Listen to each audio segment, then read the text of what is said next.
You don't understand. I've had absolutely no brain cells all day. Nothing is working. Nothing is working. Wait, is that too loud? Oh, that's really loud for me. Wait. Oh, it's not loud for you guys, but it's really loud for me. Why is this happening? Okay, what if I do this?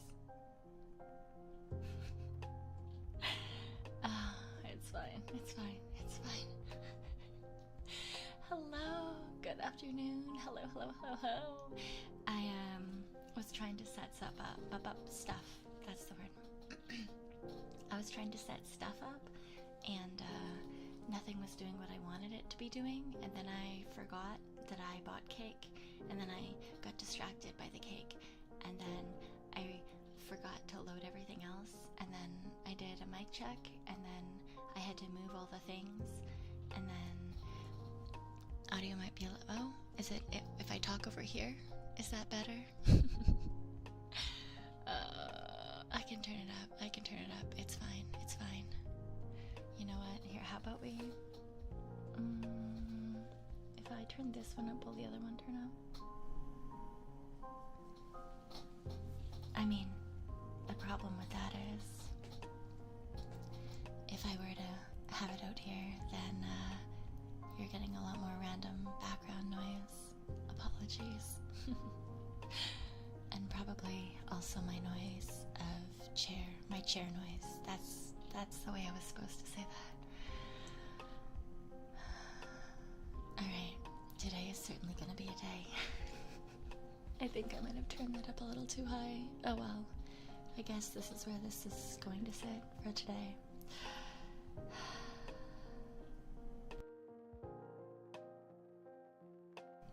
You guys don't blame me for the scuff stuff? You don't blame me, right? Everything will be fine. Everything will be perfectly okay.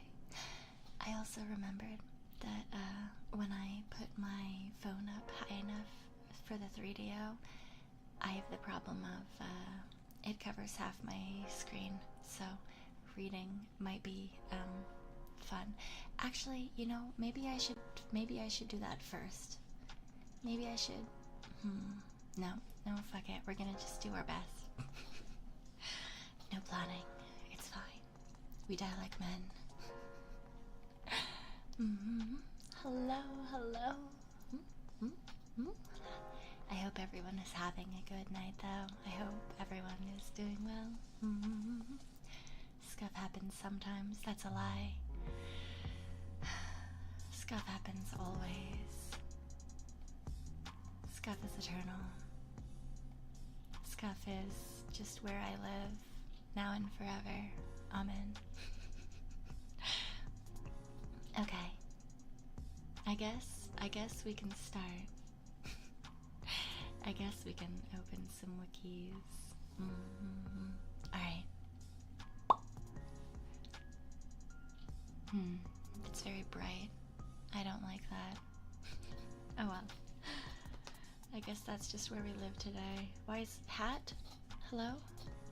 Why? Alright. Yay! Bubble wrap. I like bubble wrap. I don't know if any of you guys like bubble wrap, but I think it's really fun. I'm sorry. I'm sorry for the flashbang. Does Wikipedia have dark mode? I don't think it has dark mode. Am I wrong? Am I wrong? I don't think that's an option. I think we just die. It's fine. Don't worry. Our eyes will probably work afterwards. Maybe.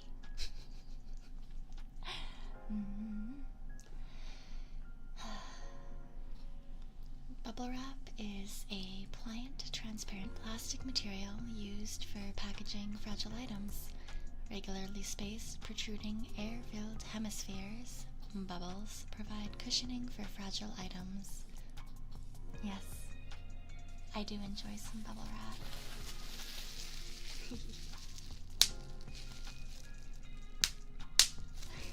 In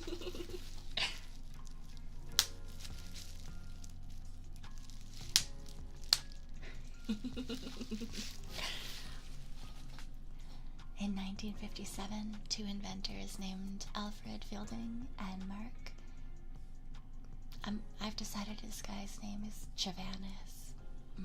Mark Chavannes are attempting to create a three-dimensional plastic wallpaper.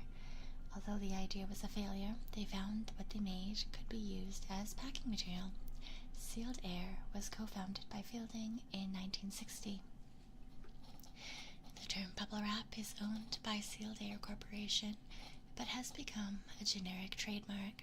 Similar product names include Bubble Pack, Air Bubble Packing, Bubble Wrapping, and Aeroplast.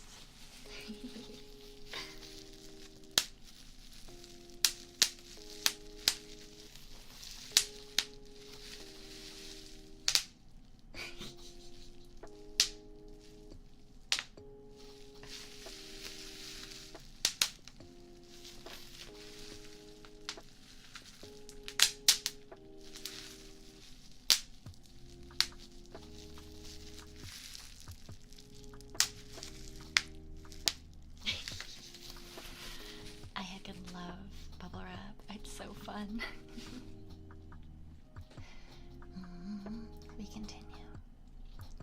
The bubbles that provide the cushioning for fragile or sensitive objects are generally available in different sizes depending on the size of the object being packed, as well as the level of cushioning protection needed. Multiple layers may be needed to provide shock and vibration isolation, while a single layer may simply be used as a surface protective layer. Bubble wrap is also used to form some types of mailing envelopes.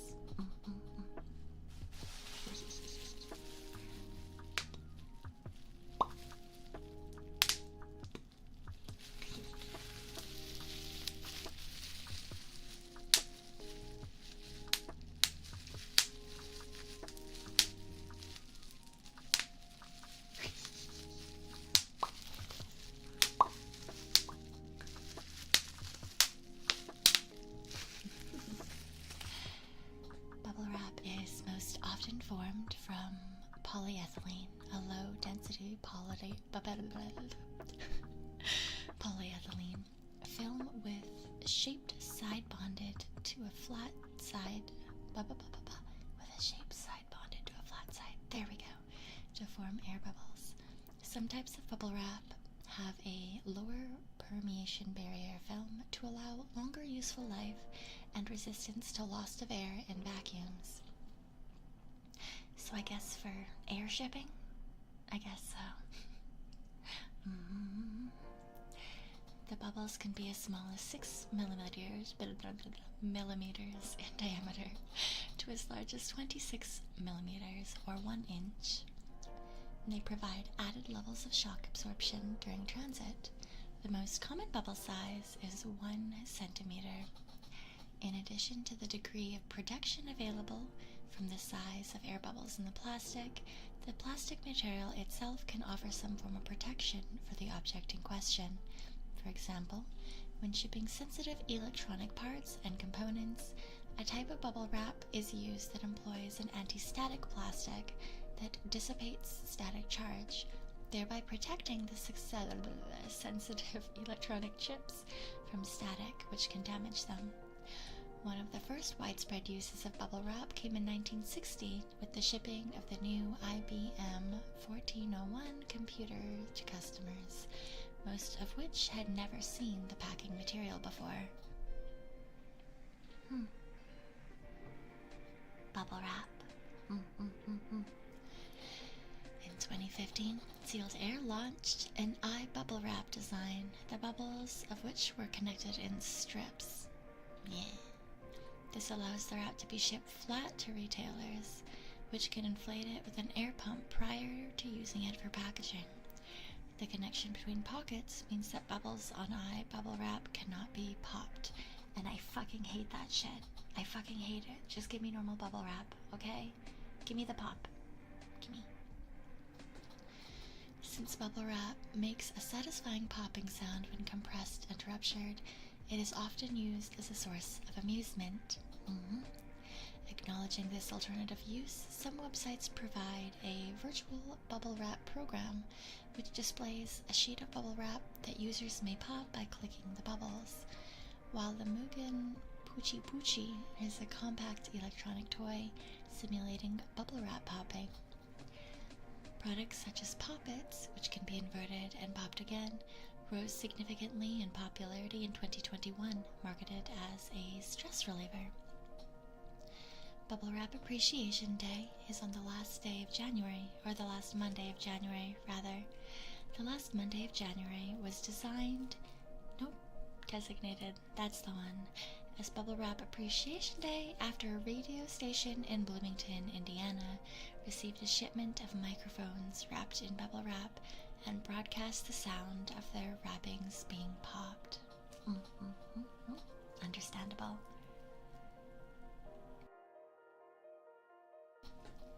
A similar but recyclable form of packaging, sometimes marketed as paper bubble wrap, consists of thick paper with a heavily embossed pattern reminiscent of bubble wrap, which can be wrapped around objects to protect them in transit. There's also honeycomb paper, known as hive wrap, made of craft paper with parting lines allowing them to be stretched without breaking, thickening the material and giving it a honeycomb-like structure with cushioning properties. I hate that.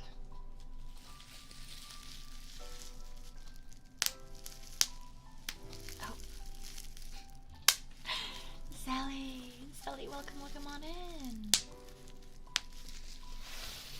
Welcome to the Wikipedia reading and bubble wrap popping. For those of you coming in with Sally who might not know who I am, Silo. My name is Cyon Hart. I am one of Sally's senpai. I almost said kohai. Welcome on in. And for those of you who were already here who might not know Sally, you should know Sally. She's fantastic. She is our cute slime girl kohai. She's very good at being adorable and also at shooters. Welcome. Oh god, why is that so loud? I'm so sorry. Why am I like this? Alright. Okay.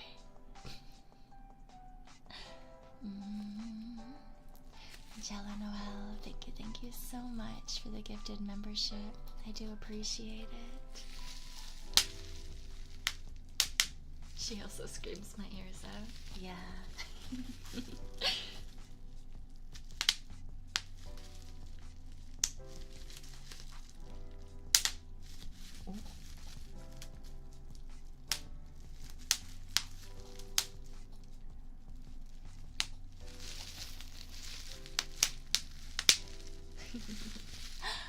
Waverly, thank you so much. Thank you.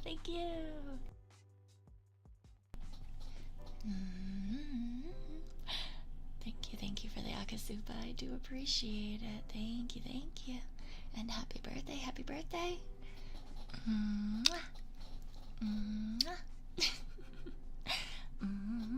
When do you get the there's no muff cakes. No. That's not a thing. I wonder if I can do this. Happy birthday to you. Happy birthday to you. Happy birthday, dear Waverly. Happy birthday to you. Happy birthday. I hope you're having a good one.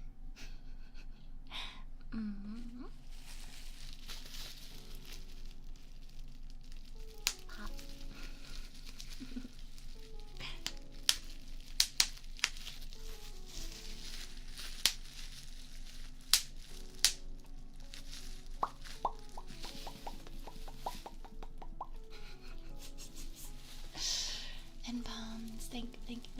much for linking over to Sally. If you were interested in going to check her out and you're for some reason not already following her, please do make sure to click on the link and go check out her channel and give her some love as well.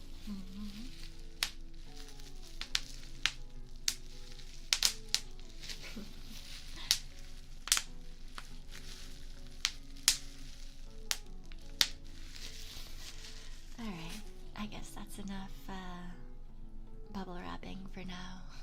We can go on to the next one. Well, first I'm gonna drink some of my energy drink and then we go to the next one.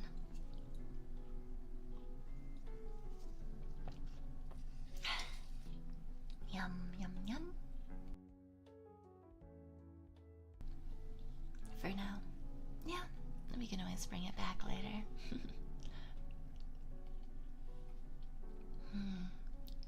This is one of the ones that one of you guys recommended.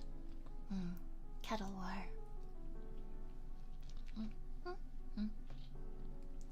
I tried really hard not to read into any of them, so if I decide that I don't like them, I might just click off.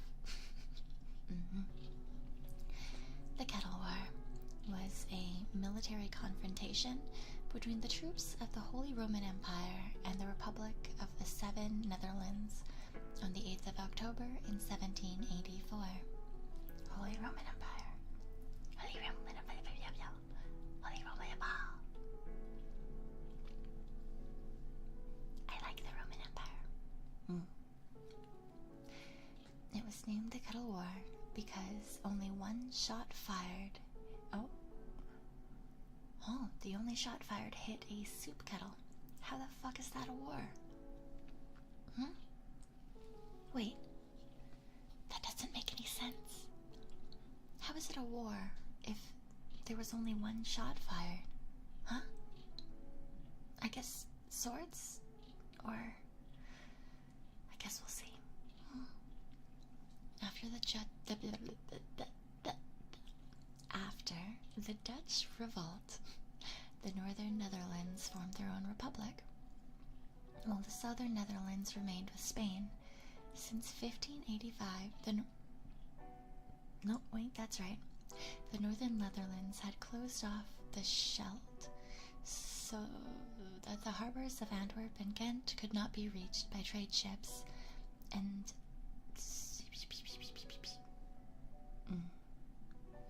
I feel like Ghent is not how you say that.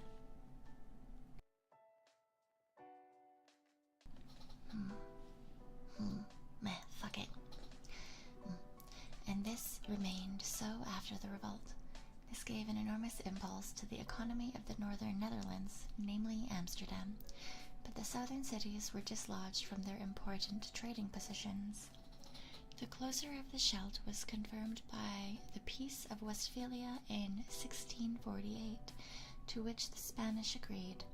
After the War of Spanish Succession, the Spanish Netherlands had been ceded to Austria by the Treaty of Rastatt in 1714, Since Europe's diplomatic revolution in 1756, Austria, and thus the Austrian Netherlands, had been in an alliance with France. Prussia, France's former ally, entered into an alliance with Britain.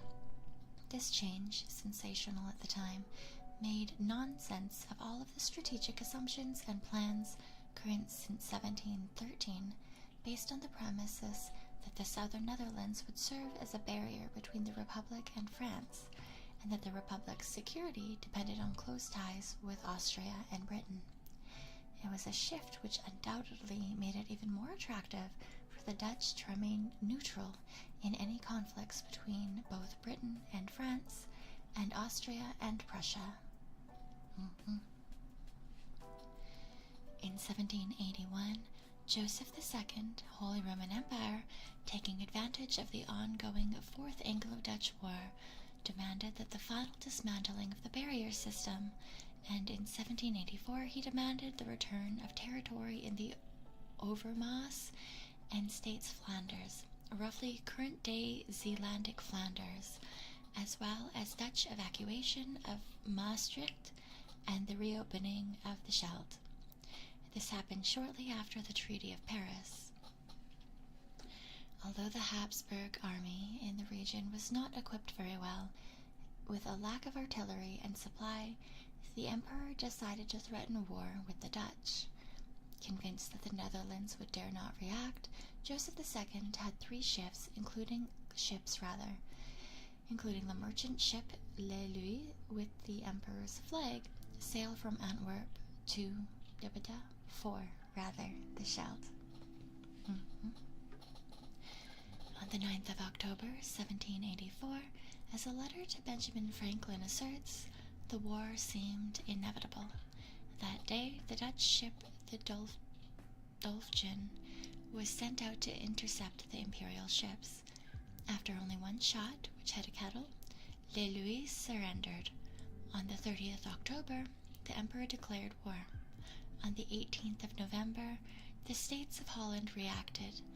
The Count of Saul was asked to form a small army. The patriots used the incident for political propaganda and organized the, oh Jesus fucking Christ, Exercite Genu Chapin militia all over the country. Fuck that word in particular.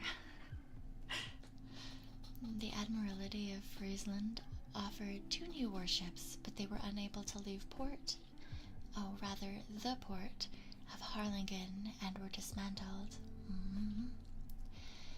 According to the annual register for the years of 1784 and 85, Dolphin would have needed a full broadside of 7 guns to stop Le Louis. Austrian forces invaded Dutch territory, raised a customs station, and strongly occupied the old Fort Lilo,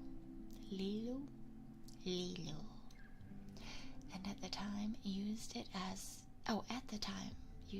a vegetable garden. Why the fuck was the fort used as a vegetable garden? Who is fortifying this shit? What? You're at war and you're using a fort as a vegetable. Fine, whatever. The garrison of Lilu broke the dikes, inundating a large area and drowning many people. On the 13th of February, 1785, the Dutch ambassador Van Berkel wrote an extended letter to John Jay in which he explained the situation. As a consequence of this short skirmish, and under the mediation of France, negotiations were reopened between the countries. This led in 1785 to the Treaty of Fontainebleau. It was decided that the Scheldt would remain closed to shipping, but that the southern Netherlands would be compensated for this by the Republic. At a rough estimate, the Republic paid 2 million guilder. According to the sources, 10 million. What? That doesn't make any sense. Oh, according to other sources. Okay. Well, somewhere between 2 and 10 million. That's a really big discrepancy. It's fine. Much later on, definitive agreements were made between Belgium and the Netherlands about accessing the Scheldt. The war continued to the decline and fall of Duke Louis Ernest of Brunswick-Luneburg, advisor to the Dutch stadtholder, who was accused of favoring the enemy due to his familial ties to Joseph I. But it doesn't explain why that was the only shot. Huh? There's... what? Or rather, was it not the only shot, but like the only shot of that particular day, and it was funny? I'm so confused. I was on site for the kettle. It really was. Oh man, the poor thing. Okay, you know what? I'm gonna fix my brain. And to do that, I'm gonna stop monitoring myself for a bit.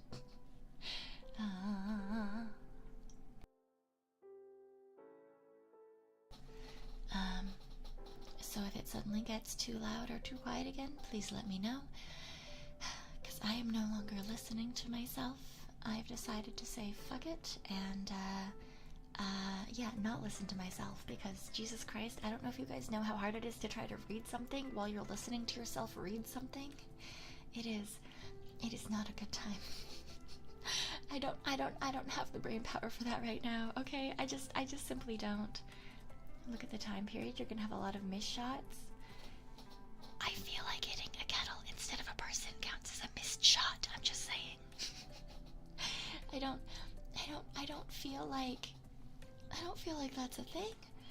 I don't think that counts as a hit shot. I don't understand. I really just don't understand. It is what it is, though, I suppose. Unless the kettle was their target. I feel like the kettle wasn't their target. Obviously I can't say for sure, but I feel like the kettle wasn't in fact the target. Did the owner of the kettle get reparations? I mean, I feel like it must have had to go through part of a boat to hit the kettle, so I guess, you know, maybe they got a new kettle, you know, maybe they got a new kettle, so it's fine. Alright, let's go on to the next one. Nope, that's just Wikipedia. Ah, yes. The most important Wikipedia article that we will see today, obviously. Zetai Ryoiki. Zetai Ryoiki. Absolute territory. This is something very, very important, and you should, of course, know exactly what this is. And if you don't, I guess you'll learn today. Zetai Ryoiki, absolute territory, refers to the area of bare skin in the gap between over-knee socks of a skirt and or shorts.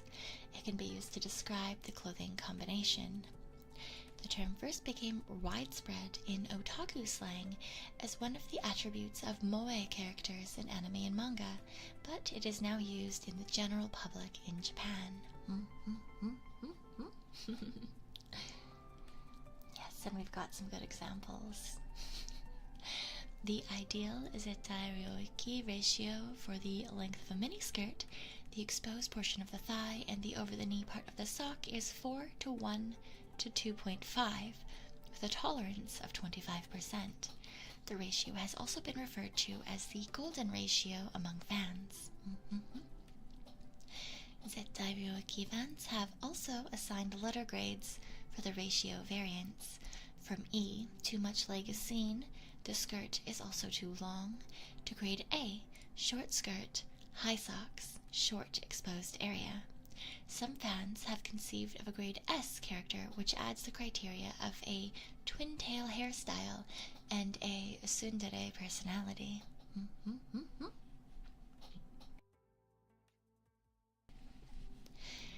Yay. Yay.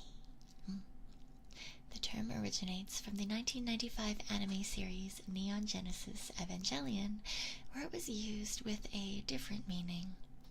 In a insert leaflet that came with the VHS cassette, the expression Zetai Ryofu Ryoiki, absolute terror field, was used in a translation of the English language term AT field.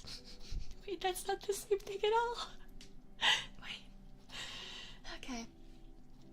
Anyway, an AT field was a type of protective energy shield dubbed the holy area no one can intrude upon, and made a being using it impervious to attacks. Also, the term could refer to the impenetrability of souls. The Neon Evangelion manga also gave a shortened version of the term Zetai Ryoiki in furigana next to the words AT field. The idea of a holy area that no one can intrude upon was where the current meaning of the term originated. The expression spread first in otaku community and then became widely used outside of the subculture. For example, it is now included in the general purpose dictionary, Daiji-sen. Interesting. I didn't actually realize that it originated with Evangelion, though. That's really interesting, actually. Zettai Ryoiki was originally only applicable to a combination of miniskirt and over-knee socks, but with its popularization, it started being used towards outfits which featured other kinds of hosiery and bottom clothing, including, for example, thigh highs, knee highs, stockings, garters, hot pants, and swimsuits. Swimsuits. The clothing combination is very popular in Japan. As with loose socks, a special sock glue can be used to glue the sock to the leg for a perfect look. Japanese advertising agency WIT launched a campaign in 2013 which paid women to wear temporary tattoos on their upper thighs, promoting various products and media. Do you think if I said that I could use my thighs as advertising space, someone would do that? Do you think someone would pay me for thigh advertisement? I can put on a temporary tattoo. It's fine, it's fine. On February 8th of 2014, a specialty shop named Zettai Ryoiki dedicated to over-knee socks and tights opened in Akibahara, Tokyo. On February 13, 2006, the Japanese company Banpresto, which produced video games based on Neon Genesis Evangelion, filed 2 applications for the registration of the term Zettai Ryoiki as a trademark. Both applications were rejected on the 26th of June in the same year on the basis of unpaid registration fees. Yes. And for those of you who... See, I think, personally, I don't have quite Zettai Ryoiki. My over-the-knee socks, or rather my boots in this particular case, I don't think that they are, they don't go quite high enough with the shorts being the length that they are. I would say that for the perfect Zettai Ryoiki, we would need to pull the thigh boots up to where my garter is with my pocket. If we had them up there, I think that amount of space is probably would be considered more perfect. Yes. Yes, yes, yes.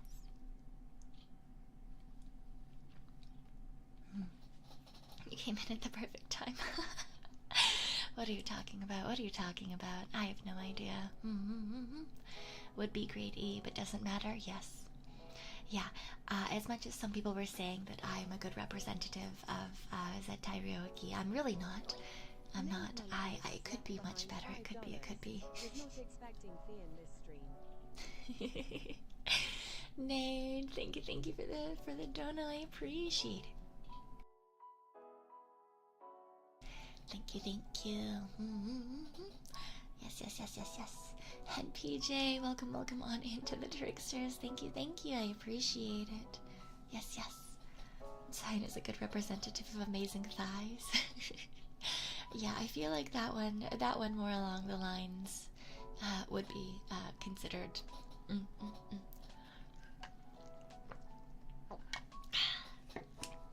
Yummy water, yum.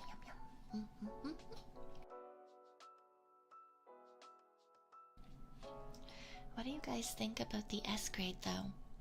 The idea that the perfect Zettai Ryoiki is paired with twin tails and being a tsundere. Because I'm trying to think, Meeta has thigh highs, right? Does that mean that when Meeta has her twin tails in, or is she too loud in general? Because every once in a while, she can be Sun. So when she is Sun and has twin tails, does she have the perfect... No, I think her dress is probably too long, actually, to maintain perfection and that S grade. Grade S, Meeta. Meeta's too cute and a bit too loud. Yeah, that's what I was thinking. I feel like she would get a high mark, but I don't think she would get an S grade necessarily. Now, I think that if we put Echo in Twin Tails, I think that would be fantastic. Yes. I think Echo could be the SSR Zettai Ryoiki, the face of it, right? The oh god, what's the word? The representative. That's the one. Yes, Twin Tail Echo. No, that would be adorable. Too powerful? It would be. It would be so good, though. I need to pitch this idea. Or, oh, someone should draw it. Oh, maybe I can draw it. It won't be very good if I draw it. I think someone else should draw it, but maybe I will anyway. Okay, okay. Let's move on to the next one, which, you know, much less thigh involved. A list of animals awarded human credentials.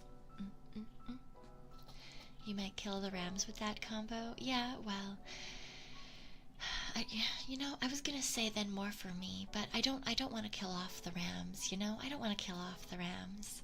That's, I think Echo would be mad at me if that happened, and I don't want Echo to be mad at me, so... I must find a way to keep them alive and have twin-tail thigh-high Echo. Alright. A list of animals awarded human credentials. Yes. This list of animals awarded human credentials includes non-human animals who have been submitted as applicants to suspected diploma mills and have been awarded a diploma. On occasion, they have been admitted and granted a degree, as reported in reliable sources. Animals are often used as a device to clearly demonstrate the lax standard or fraudulent activity in the awarding institutions. In at least one case, a cat's degree helped lead to the successful fraud prosecution against the institution that had issued it. On occasion, accredited institutions award mock degrees to animals for humorous purposes, e.g. UNSW awarded a dogtoriate, not a doctorate, to a dog. Such cases are not included below. There's a certain marine animal. I don't know if they're all going to be here. We'll see. Cats. Colby Nolan, MBA. Colby Nolan was a house cat who was awarded an MBA in 2004 by Trinity Southern University, a Dallas-based diploma mill, sparking a fraud lawsuit by the Pennsylvania Attorney General's Office. Wait, a Dallas-based. Dallas is in Texas, but Pennsylvania is its own thing. Huh? Okay, well... Colby Nolan lived with a deputy attorney general. In looking to expose Trinity Southern University for fraud, undercover agents had the then 6-year-old feline obtain a bachelor's degree in business administration for $299. On the animal's application, the agents claimed that the cat had previously taken courses at a community college, worked at a fast food restaurant, babysat, and maintained a newspaper route. In response, the institution informed Colby that, due to the job experience listed on his application, he was eligible for an executive MBA, which he could obtain for an additional $100. The transcript submitted by the agents claimed that Colby had a GPA of 3.5. Wait, they had to commit fraud to find fraud? Because submitting a transcript that is obviously not existent, doesn't that mean that they're also committing fraud? Alright. Upon learning that the cat had received the degree, Pennsylvania Attorney General Jerry Papert filed a lawsuit against Trinity Southern University. In the lawsuit, Papert directed the diploma mill, which had used email spam to sell degrees, to provide restitution to anyone who had ordered a degree from them. In December 2004, the Texas Attorney General obtained a temporary restraining order under the Texas Deceptive Trade Practices Act against Trinity Southern and its owners, Craig B. and Alton S. Poe. The court also ordered the school's assets frozen.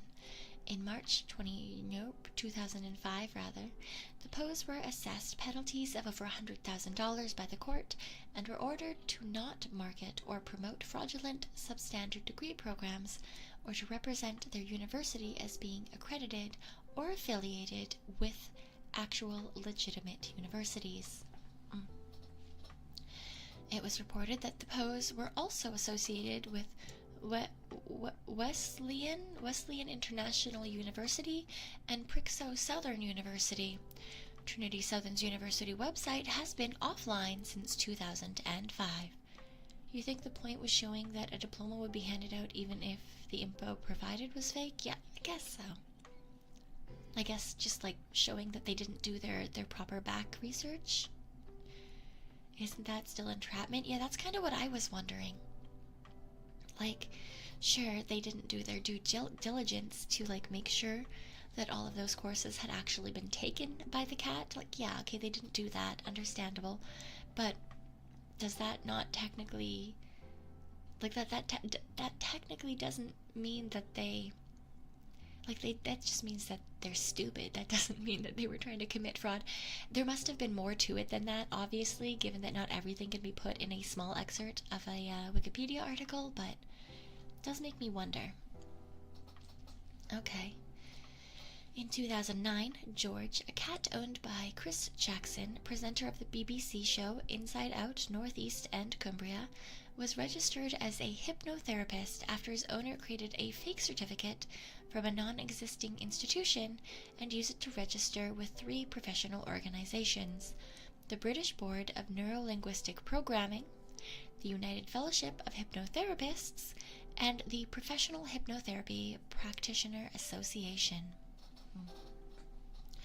In 1973, the Lakeland, Florida newspaper The Ledger obtained a high school diploma from Washington High Academy for Kitty O'Malley, a cat also known as Spanky. Who the Kitty O'Malley named Spanky? Is the cat named Spanky and they just put Kitty O'Malley on the paper? Or is the cat's name Kitty O'Malley and somehow they got the nickname Spanky? Alright. While the diploma was deemed insufficient to gain Kitty admission to local colleges, the State Attorney General's office planned to investigate the institution. Sounds like a nickname. You never know, though. You never know.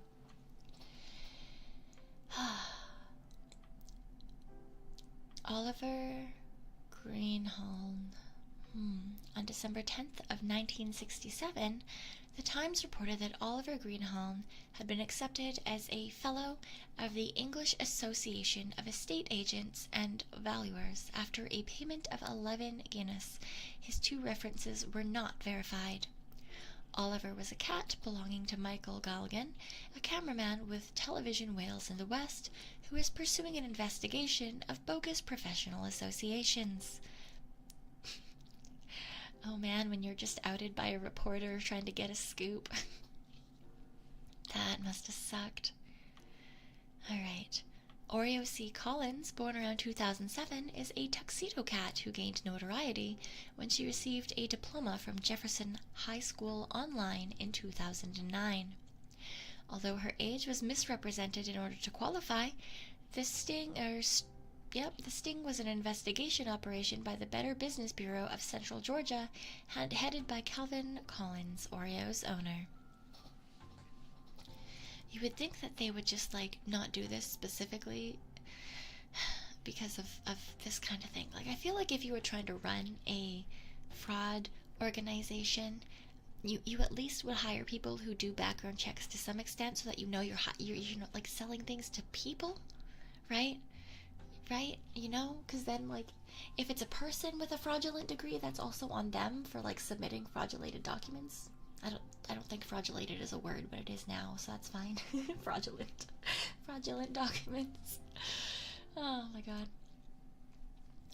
Zoe D. Katz, Zoe the cat in German, was a house cat owned by psychologist Steve K.D.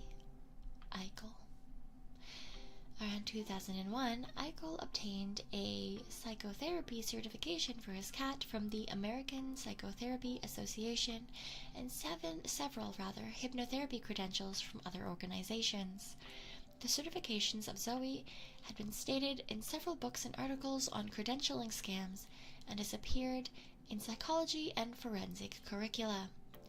Eichel has also served as a consultant to the BBC investigation that led to the certification of George the Cat by several UK hypnosis associations. Wow, he did it more than once. I directly accepted it as a word. Yeah, you know, it sounds like it could be a word, right? Fraudulated. Fraudulated. It's definitely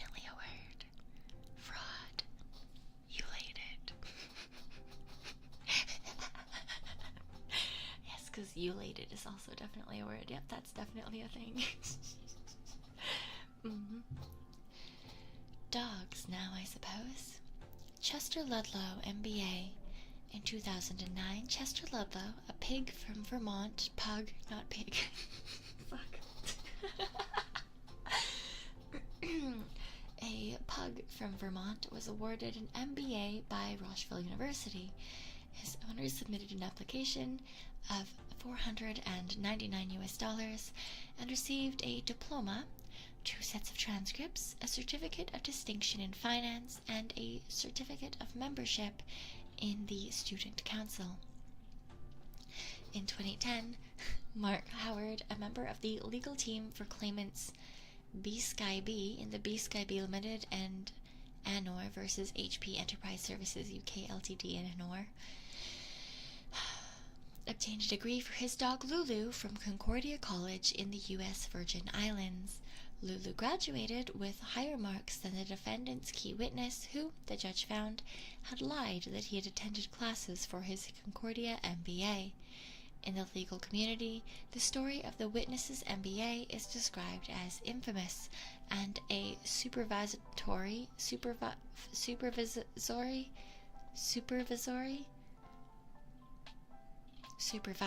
that's the one, that's the fucking word, supervisory management cautionary tale. Yep, that's... Why did it take me so long to fucking remember how to say supervisory? That's not a hard word. That's fuck it, that's fine.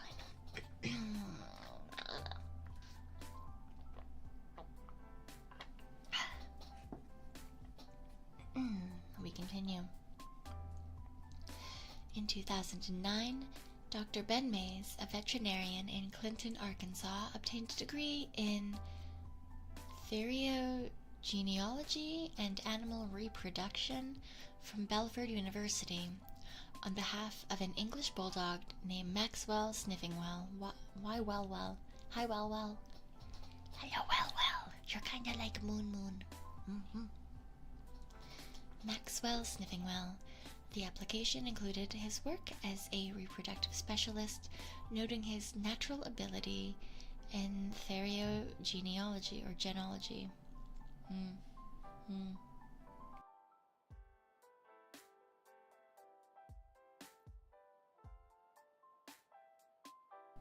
Therogenealogy. Yeah, and experimental work with felines, as his understanding of the merits of specialization despite a desire to do them all. To do them all, you say, huh? Interesting. He obtained a diploma, transcript, and letter of recommendation upon receipt of a payment of $549, but declined an offer to be made an honors graduate for an additional $75. Interesting. Well is definitely the nickname for that guy. Yes, exactly. Molly, high school diploma. In February of 2012, in a story on local diploma mills by Houston television station KHOU, the reporters got a high school diploma and official transcript from Lincoln Academy for the photographer's basset hound Molly for $300 after filling out a laughable, easy take-home test.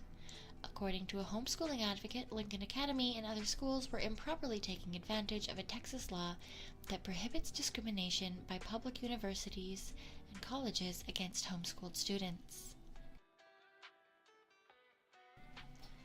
Oh, so they were using the fact that... Oh, okay. That sucks. Because, yeah, if you're homeschooled, you do have to get some sort of, like, accreditation. Probably that one. Man. If this is Kansas, why is this not Arkansas? Yeah, it is Arkansas.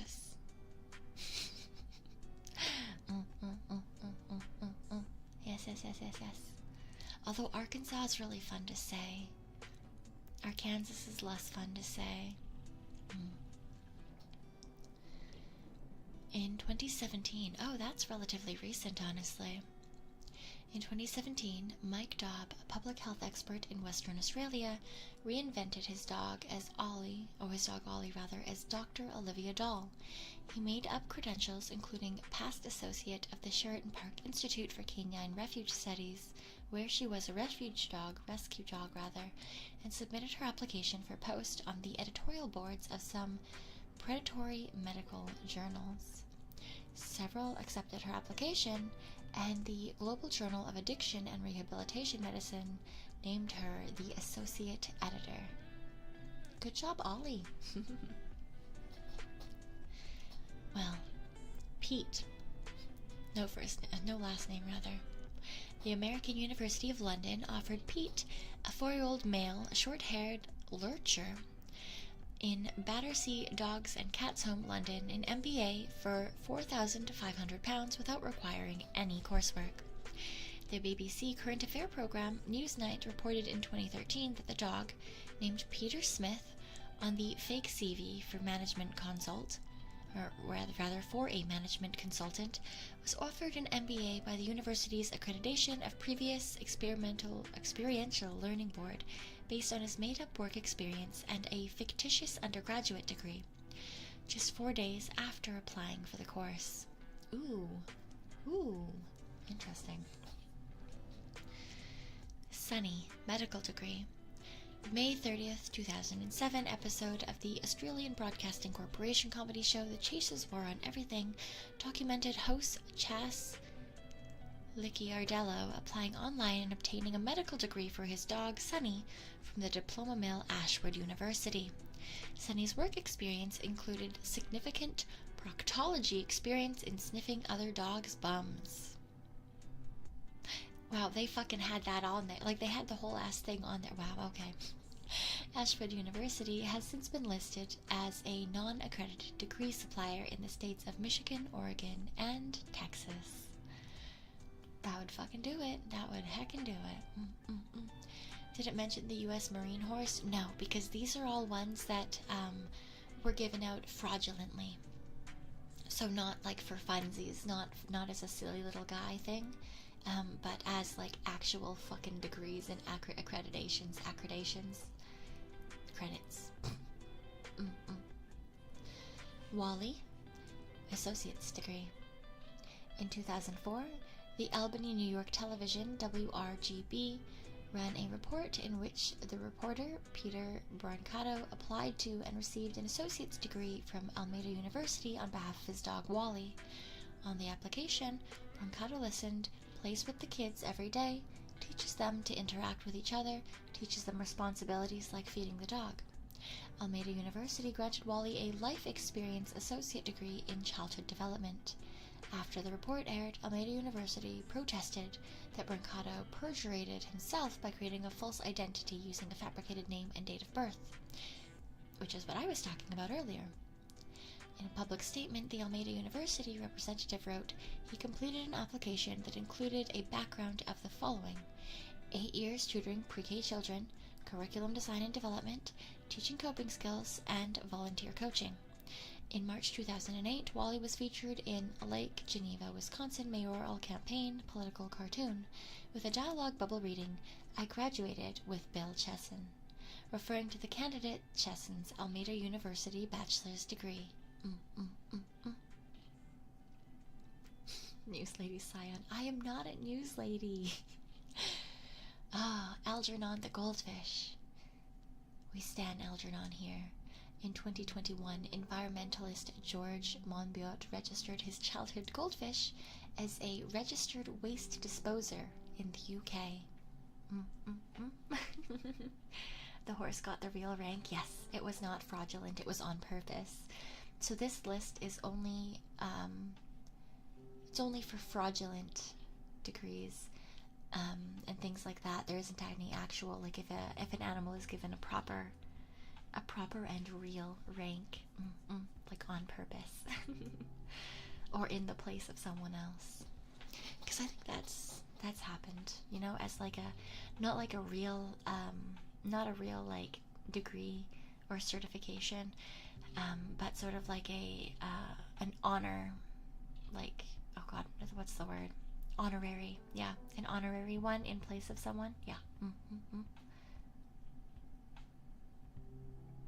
On the first C also.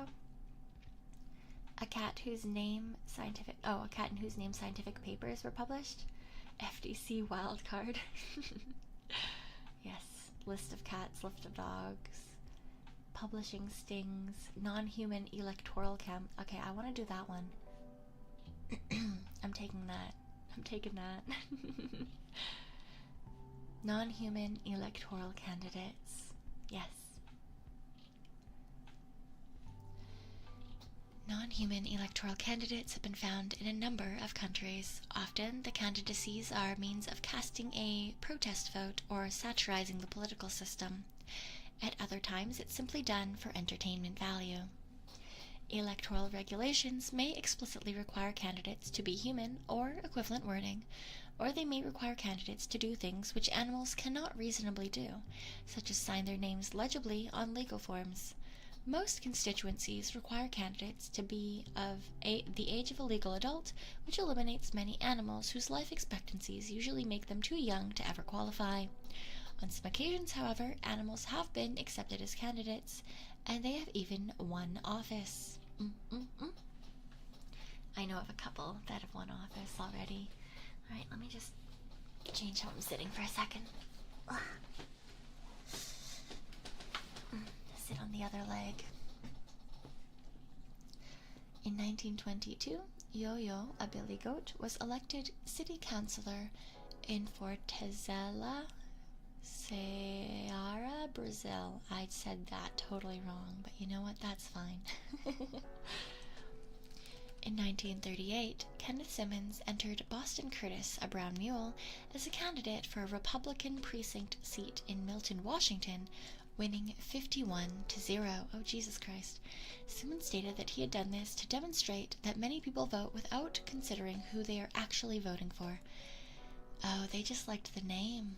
They just liked the name of Kenneth Simmons. Oh, interesting. Interesting. Chicky. Hello. Welcome, readers. Hello, Chiquino. I love you, Chiquino. Yes. Welcome to Wikipedia reading. We are currently reading a list of elected officials who are also animals. Or candidates. You know, candidates to be elected officials, yes. Chiquino, I love you.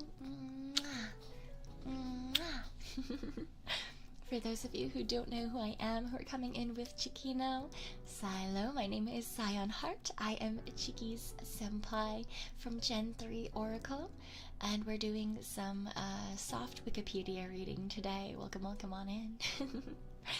And for those of you who are already here, who might not already know my super cute kohai, Chiquino, I once again question why you do not, because I talk about how cute everyone in V&U is quite a bit. But if you are interested in knowing more, she is a super cute meerkat from our newest Gen 5 AAA club who debuted last month. Very heckin' cute, super cute.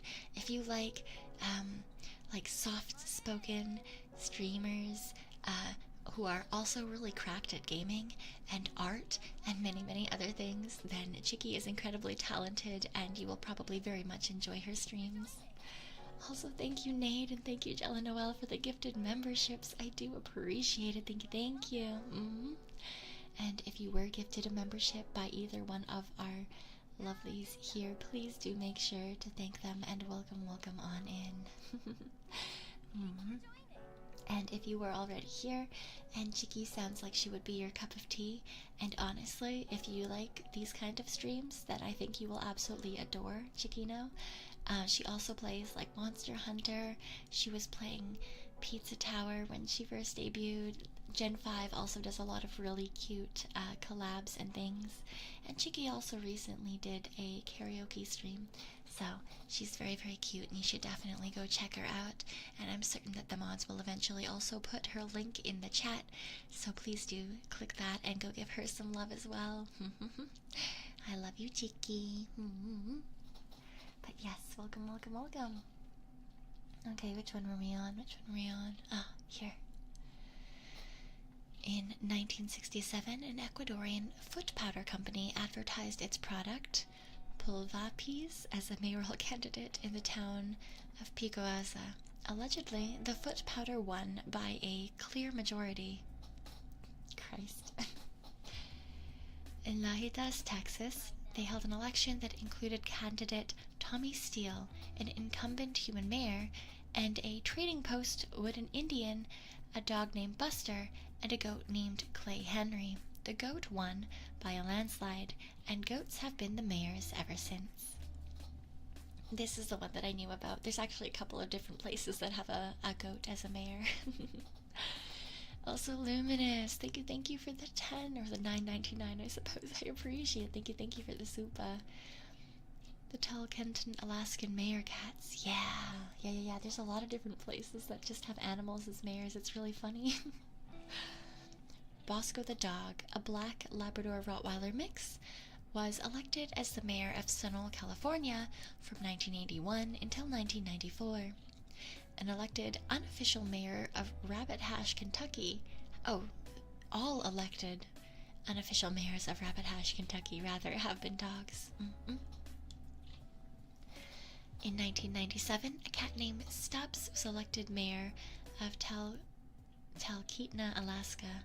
Although his title as mayor was honorary, he was featured as a write-in candidate for the 2014 U.S. Senate race in Alaska. Could you imagine if the cat won the Senate race?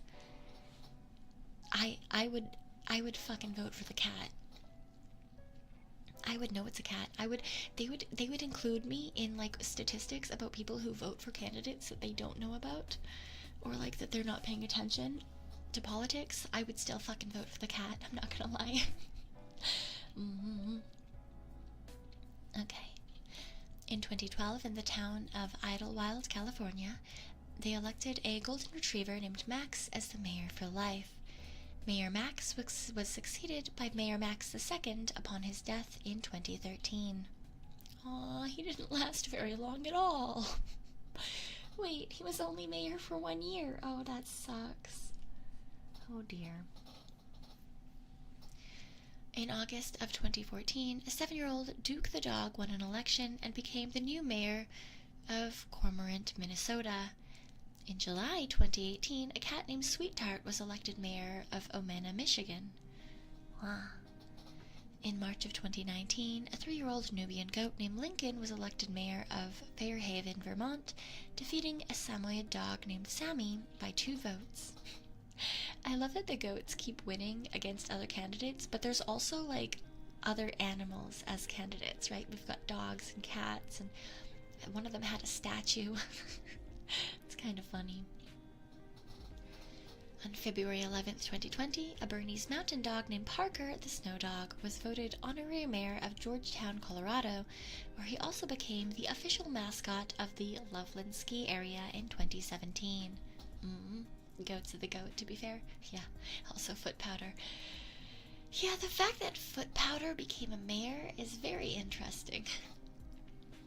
And then we have candidates. I'm not fucking Snæfellsjökull. A glacier in the Snæfellsnes Peninsula in Iceland is currently a nominee to run in the 2024 Icelandic presidential elections. Alright, great, that's fine.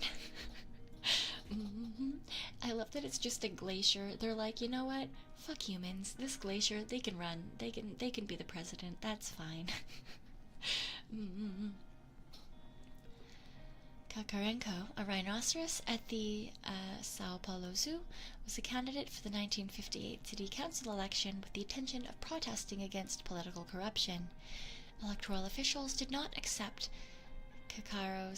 Kakareko's candidacy, but she eventually won 100,000 votes, more than any other party in the same election, which was also marked by rampant absenteeism. Today, the term vote Kakareko is commonly used to describe protest votes in Brazil. Kagareko's candidacy inspired the Rhinoceros Party of Canada, nominally led by the rhinoceros Cornelius I. Alright. I didn't even know there was a Rhinoceros Party of Canada.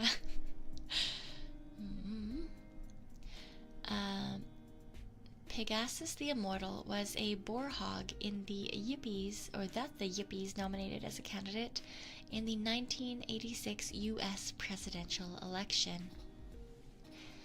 Mr. Potato Head, a toy manufactured by Hasbro, received 4 votes in Boise, Idaho's mayoral election in 1985. And a cat named Morris was a candidate for mayor of Jalapa, Mexico in 2013. In 1989, regional council boundaries were redrawn in New Zealand with an emphasis on catchments being connected. These revised maps made Wangamomona part of the Manawatu-Wanganui region. I don't think I said either of those right. Residents wanted to continue to be part of the Taranaki region, and on the 1st of November 1989, they responded by declaring themselves the Republic of Wangamomona at the first Republic Day. At every Republic Day, they vote to either keep the seating president or to vote in a new one. Since 1999, they have had Billy Gumboot the Goat, and Ty the Poodle, and the last being Myrtle the Turtle, Kennard. Wait. Oh, I guess because technically they're not an actual thing. Because they declared it themselves? Maybe? Interesting. But the fact that they've had a goat, a poodle, and then a turtle as the standing lead. That's fun. In 1987, Silvio, a chimpanzee from Cordoba, Argentina, was put as a provincial deputy candidate. And Tiao, a bad-tempered chimpanzee, was put forward by the fictional Brazilian Banana Party, Partido Bananista Brasileiro, actually the satirical group Caseta and Planeta, as a candidate for the Rio de Janeiro mayoralty in 1988. The campaign slogan was "Vote Monkey, Get Monkey," because people were tired of voting for one platform and then seeing the elected officials implementing another one. There is no official counting because all votes were recorded as null, but it's estimated that Tiao received over 400,000 votes, coming in third. Return to Monkey. I bet the goat was better than 95% of our politicians. Yeah, that sounds about right. Don't agree with their policies, they bite off your face. Yeah, that sounds about right for a chimpanzee.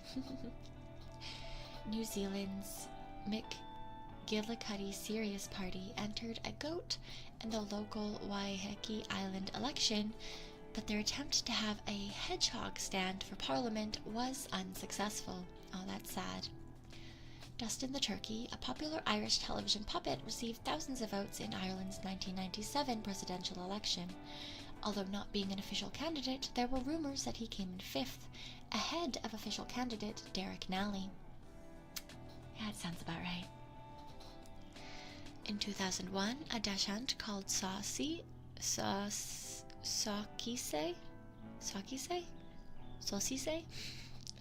was a candidate for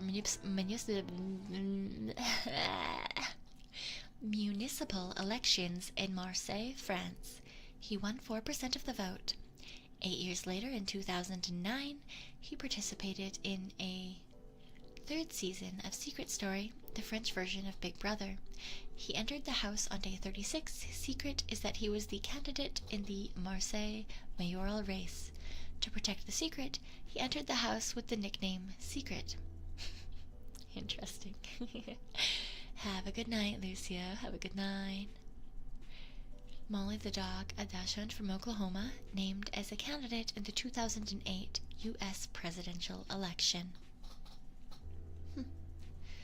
United States TV host and California Council member Charlotte Law had a chicken named May Poulet, who ran for vice president on the bully ticket in the 2012 election. Hank the Cat, a Maine Coon from Northern Virginia, ran against Tim Kaine and George Allen for Virginia's Senate seat in 2012. He earned third place in the state with nearly 7,000 votes. I remember Hank the Cat. That was a story at the time. Oh, man. Tuxedo Stan, a cat from Halifax, Nova Scotia, Canada, was a mayoral candidate in the 2012 municipal election, representing the Tuxedo Party, a political movement aimed to improve welfare of felines in the Halifax regional municipality, because neglect isn't working. He has been endorsed by celebrities, including Anderson Cooper. A fire hydrant ran for election multiple times between 2004 and 2008 at the University of British Columbia, including a position on Board of Governors, coming within 6% of being elected. What the fuck? Alright, yeah, I guess that's like a student protest. A fire hydrant was 6% away from being elected to the Board of Governors for a major university. That's so stupid. Oh my god. How did they know which fire hydrant it was? Like, is it a specific fire hydrant? Does it have a name? Did they dress it up? Like, did they give it a little hat and shit? Oh, that's so funny. Donut de Chocolat, a mascot for Mr. Donut in El Salvador, ran as a presidential candidate during 2014 as part of an advertising campaign called Partidona to promote the 2-for-1 promotion during September. Donut de Chocolat was challenged the other candidates to a debate in a Mr. Donut restaurant in El Platillo Merlio, which was unsuccessful. Donut de Chocolat also went to the Asamblea Legislativa to give a speech, but it was also unsuccessful. Yeah, I mean, that makes sense given that they're a fucking donut. Donut de Chocolat also appeared as a cameo in an episode of Kabe-don Central America series by Puyo Web.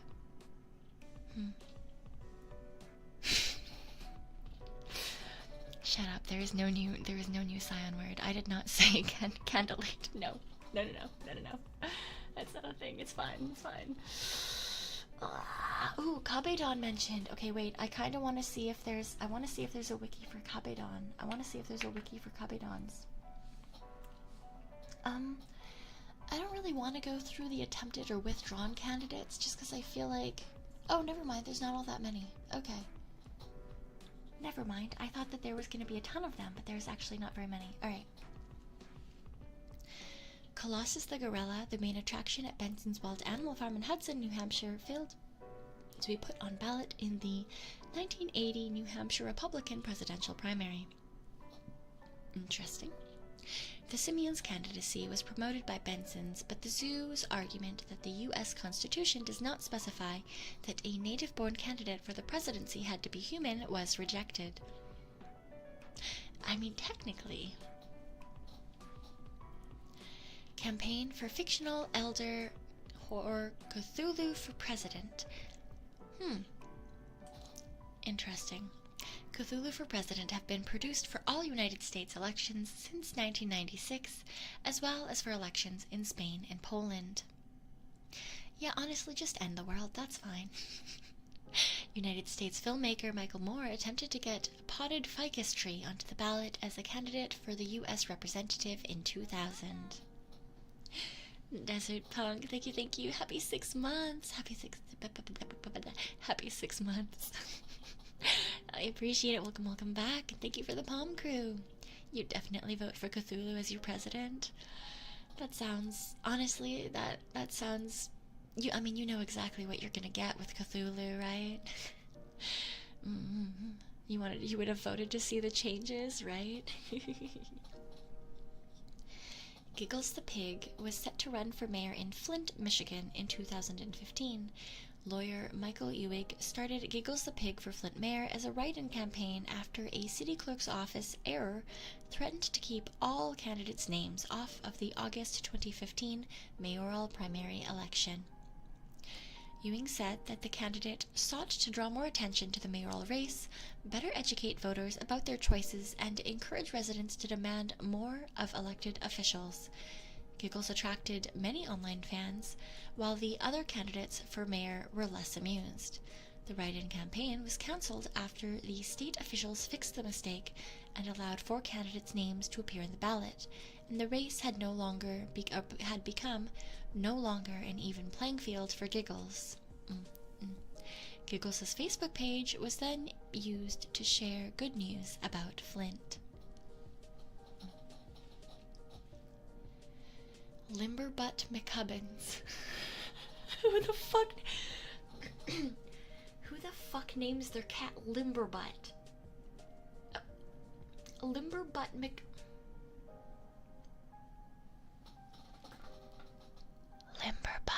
McCubbins. A male cat from Kentucky. Limberbutt. Limberbutt McCubbins. Limberbutt McCubbins. Limber. Butt.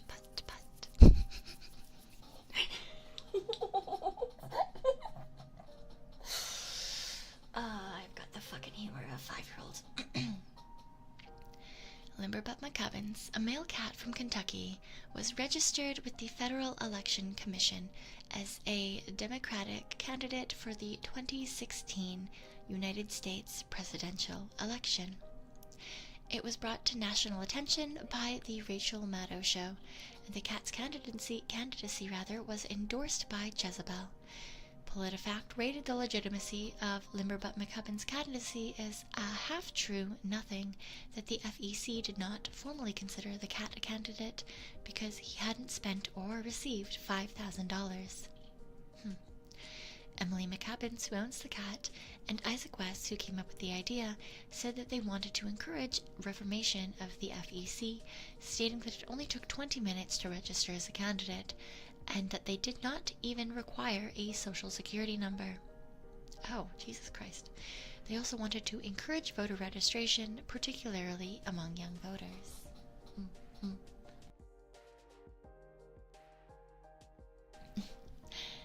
Luminous, thank you for the super. How about plants, fruits, and vegetables for office positions? Like these nuts.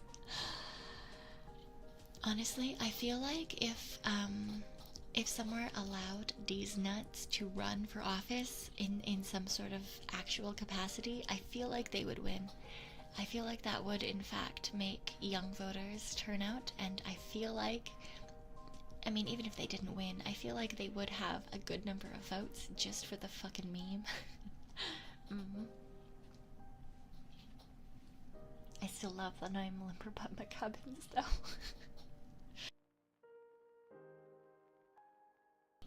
Like, I know that it's a cat, but like, who the fuck names their cat Limberbutt? That's so good. Crawfish B. Crawfish is a crawfish from Louisiana. Crawfish's campaign for the United States presidency began on Facebook on a title page called "Can This Crawfish Get More Supporters Than Bobby Jindal?", created on May 31st of 2015. The campaign began to receive media attention after Louisiana Governor Bobby Jindal announced his bid for the 2016 presidential race. After Jindal's announcement, Crawfish received media attention from outlets such as the Huffington Post, Salon Magazine, Bustle, and popular Louisiana-based publication Nola Defender, and Gambit. Crawfish originally registered with the Federal Election Commission,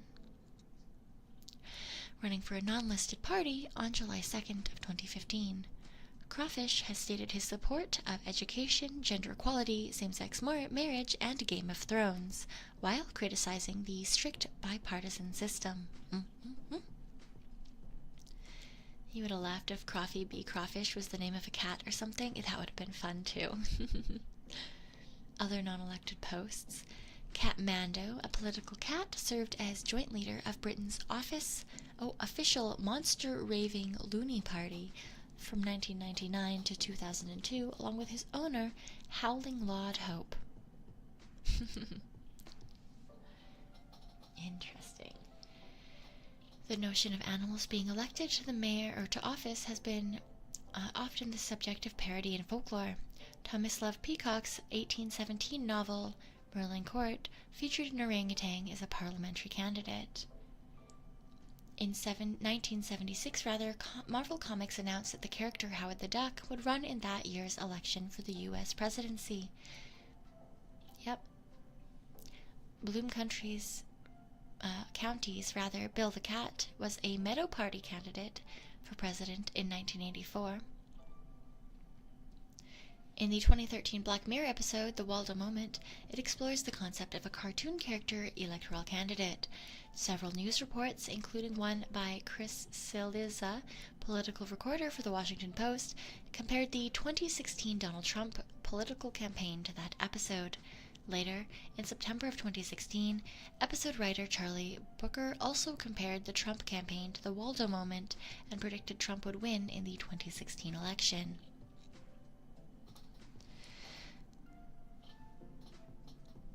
I mean, anime girls theoretically could run for office. I vote we try to convince one of the other girlies to run for some sort of official capacity.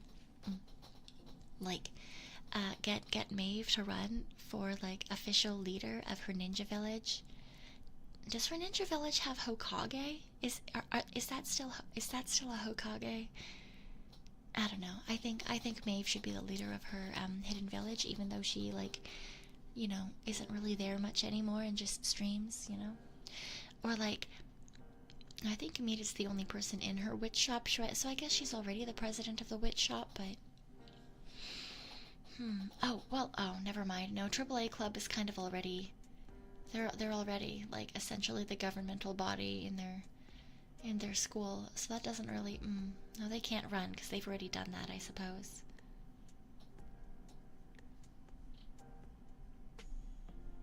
Well, I mean, they're not really a governmental body, it's more just in their own club, but, like, I guess they could go outside of their club. Maybe they could also be, like, you know, like treasurer and, like, student council treasurer. Is that a thing? I feel like that would suck, though. No, I think they're too busy with their own club to be running for any sort of actual candidacy. Maybe not. Maybe it's all a bad idea. Maybe it's a terrible idea. Do gods have a political system? Or I would try to get Kokone Senpai to run, but I feel like that's not going to work either. No, there is no president for me. There is no emperor. There's no emperor of the raccoon world. That's not how that works. No. I don't think that the raccoons would vote for a Tanuki anyway in terms of, like, leadership roles. It's also just a really, really bad idea. I feel like having me in any sort of leadership capacity would not make for a good time. I am far too indecisive for that.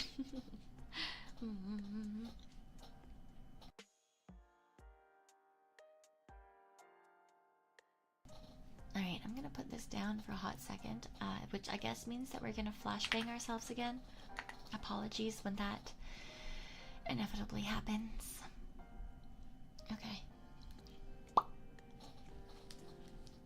Next article.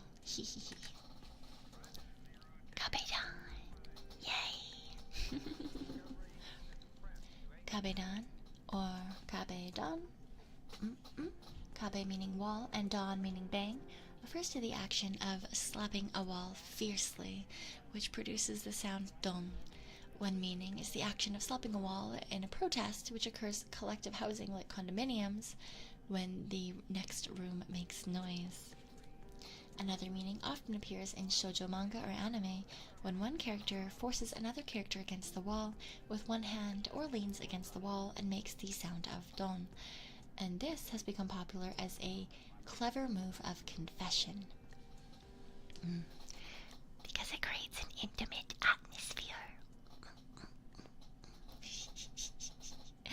Origins. The term Kabe-don first appeared in 2008 when voice actor Ryoko Shintani described it as a lovely situation. It's been popularized in shoujo manga LDK by author Ayu Watanabe, and in 2014 the manga was adopted as a live-action film. Afterwards, the term started to become familiar to the public and has appeared in multiple shoujo manga stories. Kabe-don usually appears in shoujo manga or anime when a man corners the woman against the wall, and at the same time one or both of his hands slap the wall on either side of the woman as the sound of don is produced.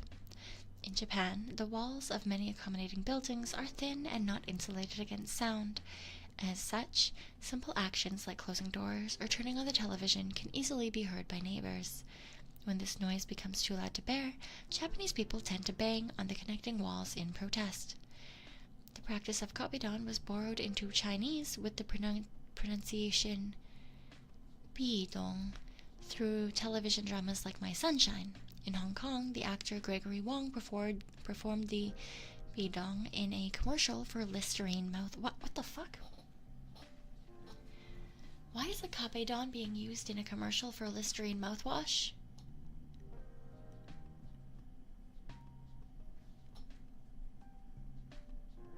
What? Also, I love the fucking picture that they're using. The Kabe-don gesture as seen in anime and manga demonstrated in Second Life. You couldn't fucking use something from an actual shoujo. You had to use fucking Second Life. Oh my god. I haven't thought about Second Life in so long. No, that's a lie. I literally talked about it the other day, but before the other day I hadn't talked about Second Life in so long. I hadn't really thought about it in that long, and Jesus Christ. Why? Why is that what they decide to use here? That doesn't make any sense at all. Oh my god. This is terrible. This is terrible.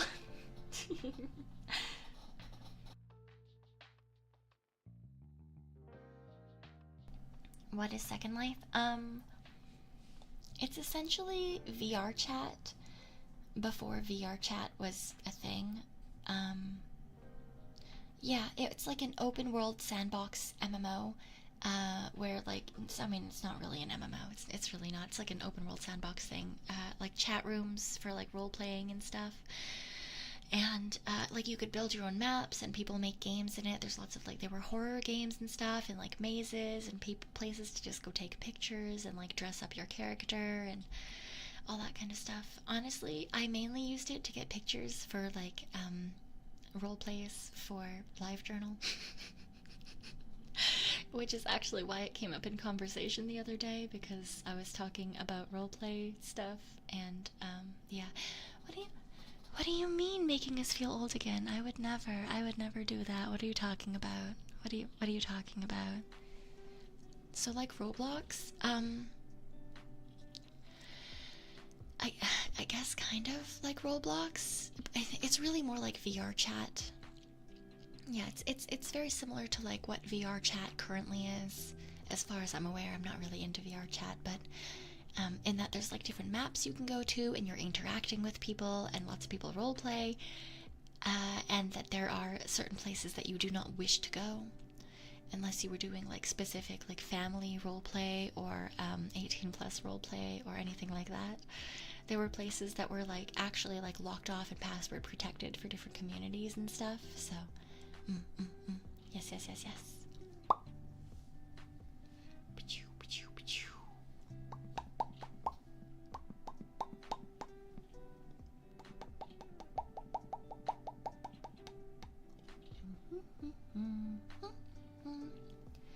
You don't want to be rude because you're not particularly mean or old, and you're not like Meeta, who's a witch, but would that make you a hag?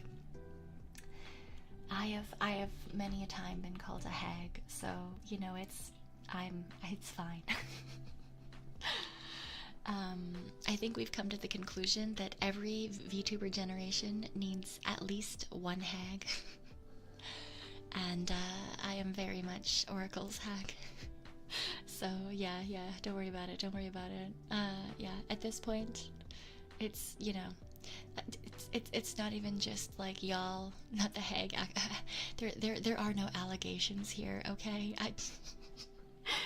I feel like talking about the fact that we've talked about dial-up and getting the internet in the mail kind of just immediately put me in that category.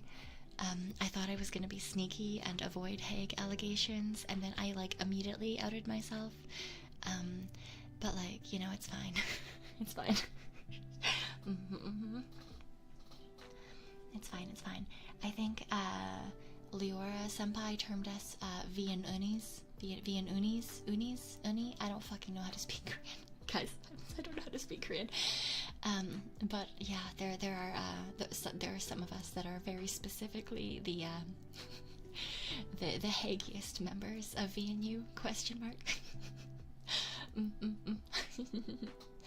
Yes. Hague love it is. Does she have grays in her hair?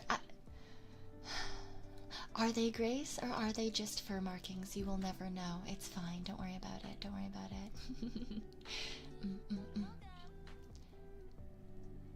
You, Leora, Misma. Yeah, I think originally it was myself and Kokone Senpai and Leora Senpai, and then Misma was added as well for Gen 4. And I do believe that Roa is the stand-in hag for Gen 5, but I refuse to believe that she's actually a hag.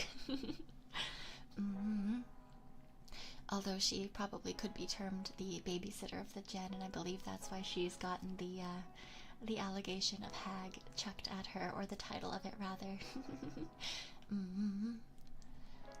You do have Leora and Kokone Senpai for help. Yes. I think the three of us and then Misma sort of round off V&U's hag members. What's the verdict? People, is the green in her hair? No, it's fine. Don't worry about it. You don't need to worry about that. She said her circle IRL calls her a hag all the time. Wait, really? Wow.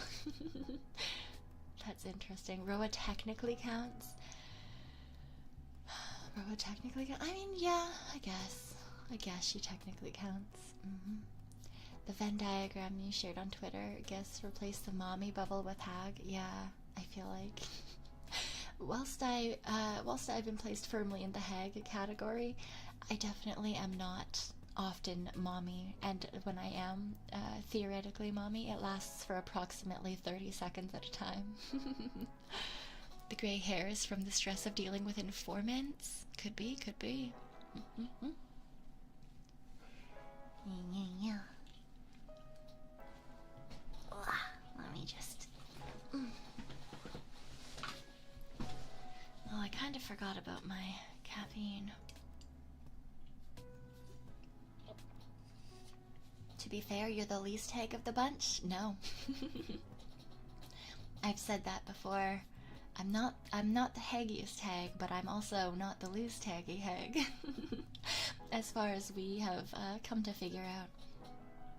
It's not been completely solidified, after all. I'm not quite sure of what my age would be considered in the human world, but yes.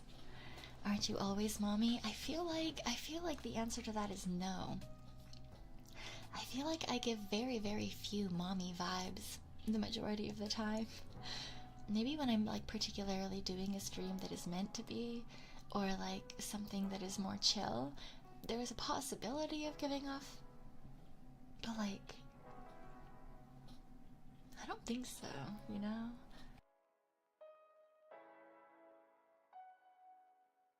Cyon feels more like why not? Yes, exactly. If we're ever stressful, let us know. No, don't worry about it, guys. Don't worry. One-san vibes, maybe? I don't think I give those off either. I mean, maybe once in a while when I'm, like, lecturing or, like, giving, like, really shitty life advice, but I don't know about that. I don't know. I feel like Kokone-senpai is, like, One-san vibes, but I don't think that I've got those necessarily. Drunk aunt confirmed. Can you be a wine aunt without being drunk? Because I don't drink all that often. Like, I'll have soju or something every once in a while, but I don't often drink unless it's, like, socially for, like, parties or events. Like, you know, if we're all out at someone else's, for someone else's birthday, rather. then like, yeah, I'll get a little bit of something, something, but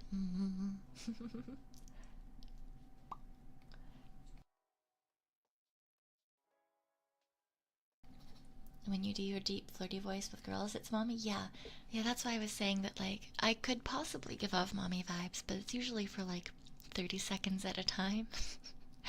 You know, and then it's like immediate break and cringe. mm. Only thing is, Sign doesn't feel like the oldest when Oracle does a collab. They're also gremlin. Yeah. Okay. So, whilst I might be firmly a hag, I am the first one to admit that I am incredibly immature, and unless I talk about things that give away my age, like I have with you guys. When we talk about things like, oh, like Second Life or dial-up or cassette tapes. Generally speaking, my personality does tend to get pinned as younger because I am quite immature. I am very immature, in fact, and I'm very, very much aware of that, so it's fine, it's fine.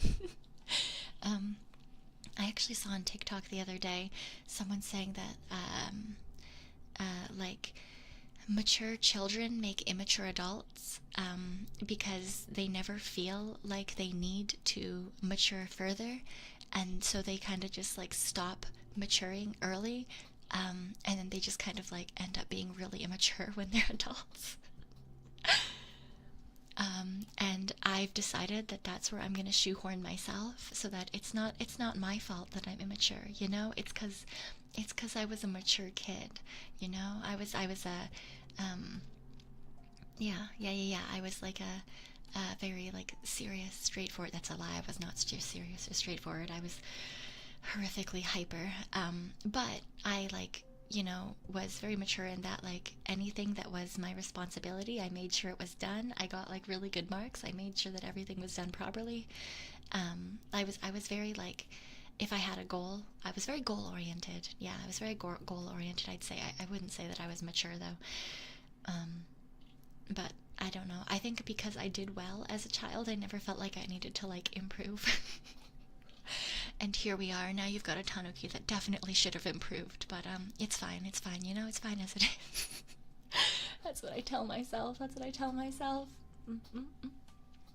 Grandma, can you tell us about Blockbuster? Theoretically, Theoretically, my child, I could tell you all about the Blockbuster. No, we're not gonna fucking do that. No, I mean, theoretically I could tell you all about Blockbuster, but I never really went to Blockbuster. In fact, we usually went to a rental that was a local place, and it was like across the street from the Blockbuster, and it was cheaper, and they had better candy. So we went there instead. It was great because usually it was like a family night. We would go for a walk on like a Friday after school if no one had anything. Myself and Ma Hart and Pa Hart and Bro Hart, and we would either go for a walk or a bike depending on the weather. And it didn't matter if it was raining or something. We would all go for a walk. We would go over to the rental place, and we would pick something up, and that would be our like family night. So we'd go get something, and then we would watch it all together, and have some like popcorn or something. Yes. So I didn't often go into Blockbuster unless it was with friends. Your aunt used to run a rental? That's so fun. Did she have fun candy and stuff? Ooh, did you get to eat the fun candy? Oh, I had a friend when I was in elementary school whose parents owned the vending machines for the school district. And so she just, in her basement, there was just this giant room that was full of candy. And usually we weren't allowed to go in there, but for her birthday every year her parents would unlock the door, and we just got like unlimited candy. And you know, in elementary school we ate so much of it, and then in high school when she had a couple of parties, we took all that candy and we made like flavored vodkas and stuff. Not that her parents knew we were using it for that, but you know, it was good fun. And then we would go like chill on on like an overpass in the middle of the night with our fribbin' flavored vodka and like shit ton of candy. was great. Yeah, then we'd come back and we would just like watch a fuck ton of anime. It was like honestly though, those were the shittiest parties ever. They were really fun to us at the time, but thinking back on it, I'm like, who the fuck goes and gets drunk on an overpass, eats a fuck ton of candy, and then watches anime? Us, that's fucking who. We were so lame. Oh my god. That sounds dope as hell. I thought it was really cool. We certainly thought that we were pretty neat. Rotary phones were so satisfying to use. Yeah, my grandma had a rotary phone. We never had one at our place. Ma and Pa Hart wanted like a beep beep beep normal number button phone for our landline, but yeah. Mima had a rotary phone for her landline for a really long time, and that was fun. The era of floppy disks. Oh man. When file sizes were so heckin' small, man, you could put whatever on a floppy disk. No way in hell now. You could probably get like maybe a single photo onto a floppy disk these days. And of course you'd also have to have like a separate floppy drive. Oh man. The moment of picking up the phone to call someone and you just hear I still remember that it sounded like galloping horses, you know? Every once in a while, that like when you were trying to do stuff every once in a while. Oh man. That's fine. All right, I think I have one more. I have one more article in me, I think. All right, let's see.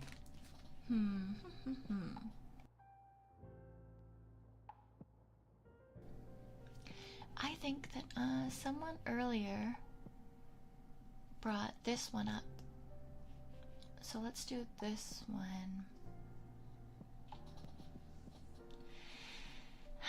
I say that, and then I just remembered that I do not in fact know how to say this horse's name.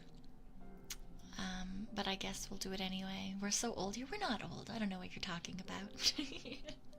Not a single one of us. Never. I would say you're as old as you feel, but my bones would say that I am therefore old. So you're as old as you feel mentally, in which case we're all probably fucking children or some shit. Tarrare? Tarrare. Okay, sometimes spelled Tarrare.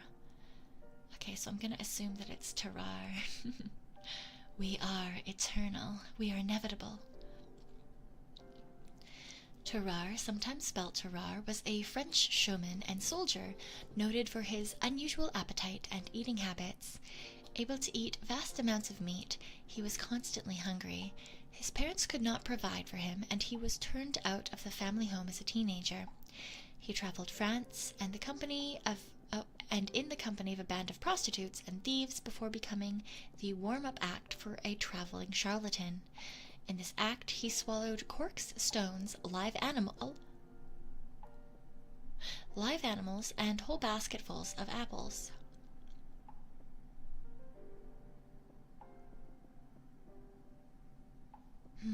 Okay. He then took this act to Paris, where he worked as a street performer. What?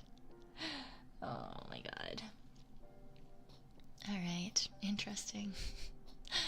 At the start of the War of the First Coalition, Tarrare joined the French Revolutionary Army, where even quadrupling the standard military ration was unable to satisfy his large appetite. He ate any available food from gutters and rubbish heaps, but his condition still deteriorated through hunger.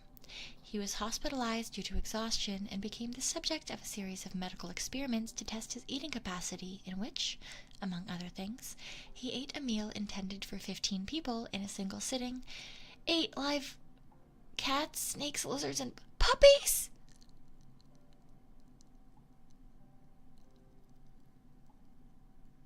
Why? And swallowed eels whole without chewing? Despite his unusual diet, he was underweight, and except for his eating habits, he showed no signs of mental illness other than what was described as an apathetic temperament. Why would you do that? General Alexandre de Beauharnais decided to put Tarrare's ability to military use and employed him as a courier for the French army, with the intention that he would swallow documents, pass through enemy lines, and recover them from his stool once safely at his destination. What the fuck? Tarrare could not speak German, and on his first mission he was captured by Prussian forces, severely beaten, and subject to a mock execution before being returned to French lines.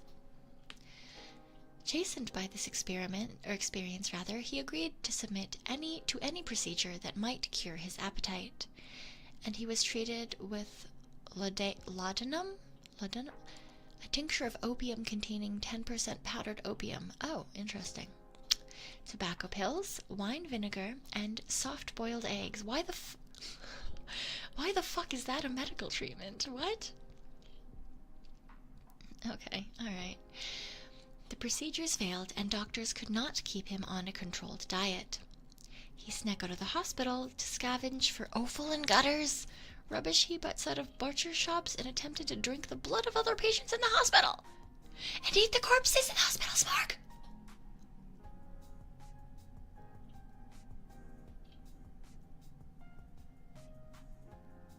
He reappeared 4 years later in Versailles with a severe case of tuberculosis and died shortly afterwards. Jesus fucking Christ. Following a lengthy bout of exudative diarrhea. Jesus fucking Christ. Tarrare was born near Lyne around 1772. His date of birth is unrecorded, and it is not known if Tarrare was his real name or a nickname. As a child, Tarrare had a huge appetite, and by his teens could eat a quarter of a bullock, weighing as much as Tarrare himself in a single day. By this time, his parents could not provide for him and forced him to leave home. For some years after this, he toured the country with a roaming band of thieves and prostitutes, stealing and begging for food, before gaining employment as the warm-up act for the charlatan. Alright. He was particularly fond of snake meat, apparently.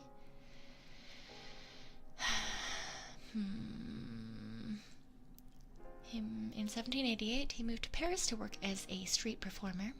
He appears to have been successful in general, but on one occasion the act went wrong and he suffered severe intestinal obstruction. Members of the crowd carried him to Hotel Dieu Hospital, where he was treated with powerful laxatives. He made a full recovery and offered to demonstrate his act by eating the surgeon's watch and chain. What? The surgeon was unimpressed by the offer and warned him that if he did so, he would cut Tarrare open to recover the items. Yeah, fucking good on you, man. Good job, Mr. Surgeon, I suppose. Jesus Christ. Christ. Deathstrike, thank you for the soup. I appreciate it. Mental health buff, where are we right now? Reading Wikipedia. Doing as we do. Despite his unusual diet, Tarrare was slim and of average height. At the age of 17, he only weighed 100 pounds, or 47 kilograms. He was described as having unusually soft fair hair, and abnormally wide mouth, roughly 4 inches between his jaws when his mouth was fully extended. What? 4 inches?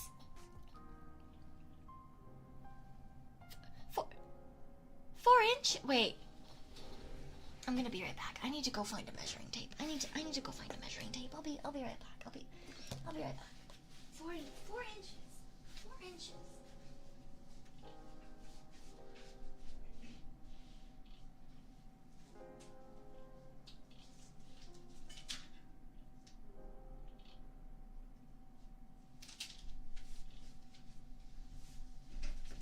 Are you kidding me? That's fucking insane.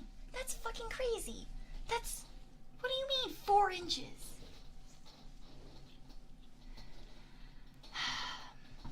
Yeah, so, I don't know if anyone else is going to measure their fucking mouth when it's open. This space between my fucking teeth if I open my mouth as wide as fucking possible is approximately 1.5 inches. This bitch could open his mouth more than twice the size of mine. What the fuck is... What? Did it unhinge?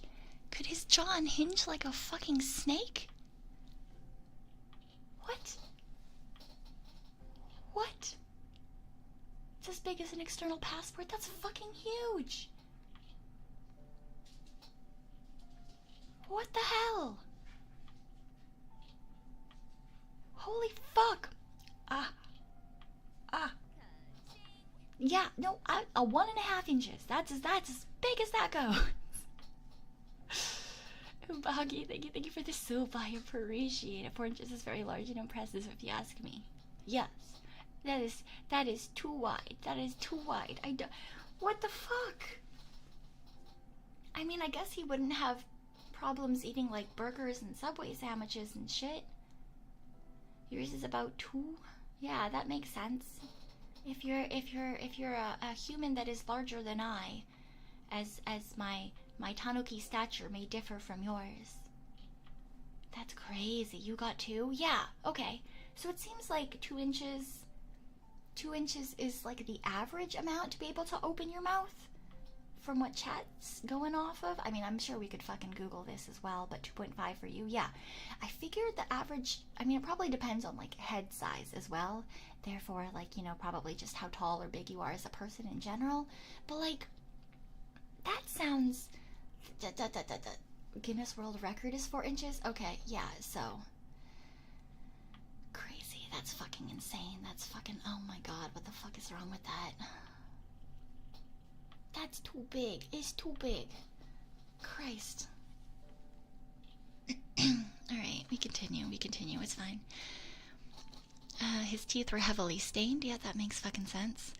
And, his lips were almost invisible. Oh, interesting. When he had not eaten, his skin hung so loosely that he could wrap the fold of his skin from his abdomen to... What the fuck? What? When he hadn't eaten, he could literally wrap his skin around his waist? Jesus Christ. When full, his abdomen distended like a huge balloon. The skin of his cheeks were wrinkled and hung loosely, and when stretched out, he could hold 12 eggs or apples in his mouth? 12 apples. I don't think I could fit 1 fucking apple in my mouth. I mean, to be fair, Jello Noel, yeah, they're really not the same. But, Jesus Christ, I guess now we can see why he was eating a basket full of apples for part of his thing. Yeah, I don't think I could fit 1 apple in my mouth. That's fucking insane. Nope. The wiki might be tripping. Nope. This is from a medical journal, apparently. Oh, have a good night, Nate. Have a good night. And Luminous, thank you for the soup. I appreciate it. We've been blessed with today's curse knowledge. Yeah, I suppose so. I feel like every wiki reading has to have at least a little bit of curse knowledge. Maybe they mean like crab apples or something. Even then, that's fucking crazy. His body was hot to the touch, and he sweated heavily. Yeah, that makes sense. I feel like it must have been some sort of like metabolic disorder. He constantly had foul body odor, and he was described as stinking to such a degree that he could not be endured within the distance of 20 paces. The smell became noticeably worse after he had eaten. His eyes and cheeks became bloodshot, and a visible vapor rose from his body. Are we sure this person was human? He became lethargic, during which time he belched noisily, and his jaws made swallowing motions. He had chronic diarrhea, alright, great, which was said to be fetid beyond all conception. Why? okay. Figured, thank you for the soup. I agree, it does read like a horror movie monster. Christ. Okay, alright. Despite his large food intake, he did not appear to either vomit excessively or to gain weight. Aside from his eating habits, his contemporaries saw no apparent sign of mental illness or unusual behavior in him, other than an apathetic temperament with a complete lack of force and ideas. I mean, he swallowed puppies, live fucking puppies, so I feel like, yes, there was some fucking mental illness. There was definitely some mental illness there. The cause of Tarrare's behavior is not known. While there are other documented cases of similar behavior from the period, none of the subjects other than Tarrare were autopsied, and there have been no modern documented cases. Hyperthyroidism can induce extreme appetite, rapid weight loss, profuse sweating, heat intolerance, and fine hair. Borenson in 2006 speculates that Tarrare had damaged amygdala. It is known that injuries to the amygdala in animals can induce polyphagia. Interesting. What could this be a breakout of? Genetic mutation?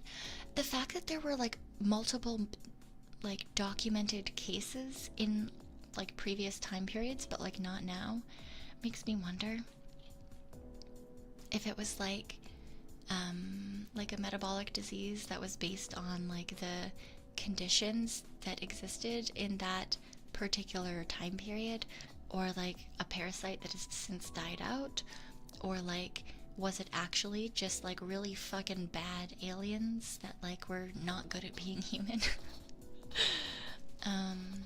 Amygdala does control calming down your appetite. That makes sense. Yeah, that makes sense for the appetite part, not so much for the weird skin thing. That's kind of weird. He was just hungry. Yeah. Oh yeah, okay. So then we have the military service, in which we kind of, and then the cures and death. I kind of want to skip over the military service, so let's just do cures and death. Yeah, I think I said that this would be the last one, but I feel like we're gonna do something. We're not gonna end on this one. No, I fucking refuse. All right. Thank you for the supa as well, Luminous. Attempted cures. Following this incident, Tarrare was desperate to avoid further military service and returned to the hospital, telling Percy he would attempt any possible cures for his appetite. Percy treated him with laudanum. Without success, further treatments with wine vinegar and tobacco pills were likewise unsuccessful. Following these failures, Percy fed Tarrare large quantities of soft-boiled eggs. I still don't fucking understand that. Why the fuck soft-boiled eggs? But this also failed to suppress his appetite. Efforts to keep him on any kind of controlled diet failed. He would sneak out of the hospital to scavenge for offal outside of butcher shops and to fight stray dogs for carrion in gutters, alleys, and rubbish heaps. Yeah, the creaky noise is my chair. Apologies. He was also caught several times within the hospital drinking from patients undergoing bloodletting and attempting to eat the bodies in the hospital's morgue. Other doctors believed that Tarrare was mentally ill and pressed for him to be transferred to the lunatic asylum, but Percy was keen to continue his experiments and Tarrare remained in the military hospital. Yeah. Yeah, so for those of you who don't know, carrion is like dead animals and shit in gutters, and offal is, yeah, it's like the organs and the stuff that like that you don't eat, generally speaking. Yeah. I wasn't sure if you were being haunted. You're not being haunted. It's just my chair, I promise, I promise. Yeah, so this man was out there eating, stealing scraps from, like, wild dogs and, like, dead rats and shit, just for funsies, I guess. Oh, God. 4 years later, in 1798, M. Tessier of Versailles Hospital contacted Percy to notify him that a patient of theirs wished to see him. It was Tarrare, now bedridden and weak. Tarrare told Percy that he had swallowed a golden fork 2 years earlier, which he believed was lodged inside him and causing his current weakness. He hoped that Percy could find some way to remove it. Percy, however, recognized that he had advanced tuberculosis. A month later, Tarrare began to experience continuous diarrhea and died shortly after. The corpse rotted quickly, and the surgeons of the hospital refused to dissect it. Tessier, however, wanted to find out how Tarrare's intestines differed from that of a normal person, and was also curious as to whether the gold fork was actually lodged inside him. At the autopsy, Tarrare's gullet was found to be abnormally wide, and when his jaws were open, surgeons could see down a broad canal into they could see into his stomach.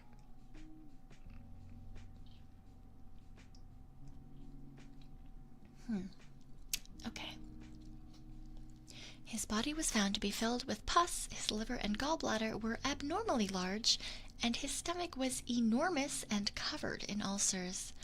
And filling most of his abdominal cavity, no fork was ever found.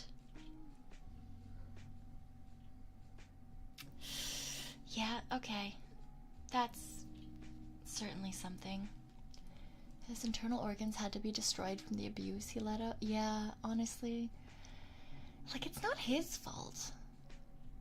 But, Jesus Christ. That would be a shitty way to live, man. That would be terrible. And, yeah, I refuse to believe that he didn't have some sort of mental illness along with his, like, physical ailment, because who the fuck eats live animals? But yeah. You know, there's people who become giants because of pressure on their pituitary gland. What if this guy had a digestive system like that? Yeah, there was definitely, like, something up with that. Like, he obviously had something that caused, like, issues and or mutation within his digestive system.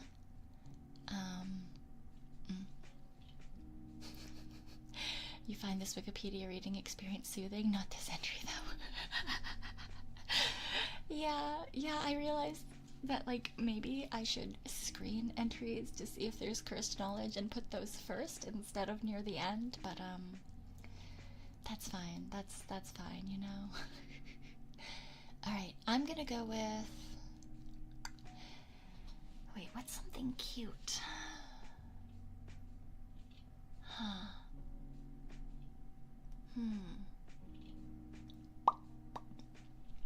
Let's see. Well, whilst I think about it, we can just pop some more bubbles.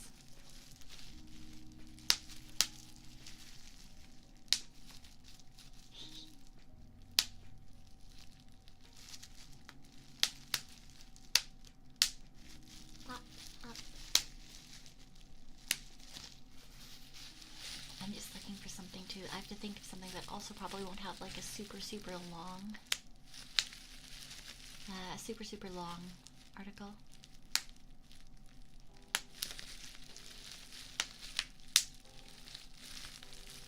We started with bubble wrap. Oh, Neopets. We could do Neopets.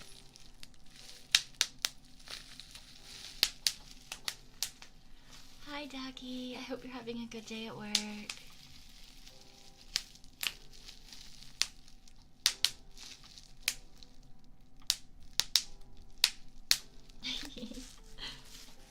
Alright, let me really quickly put this window down so I can see what I'm doing. Neopets.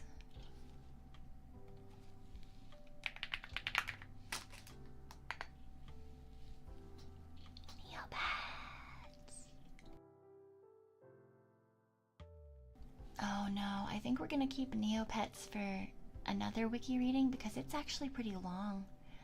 The Wikipedia article is actually incredibly long. Oh, that one's actually also pretty long. Jesus Christ. Oh, you know what?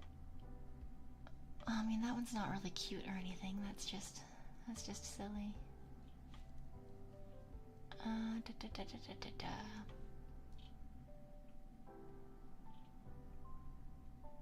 Okay, here's a really short, silly one. It's one of the ones that an informant recommended.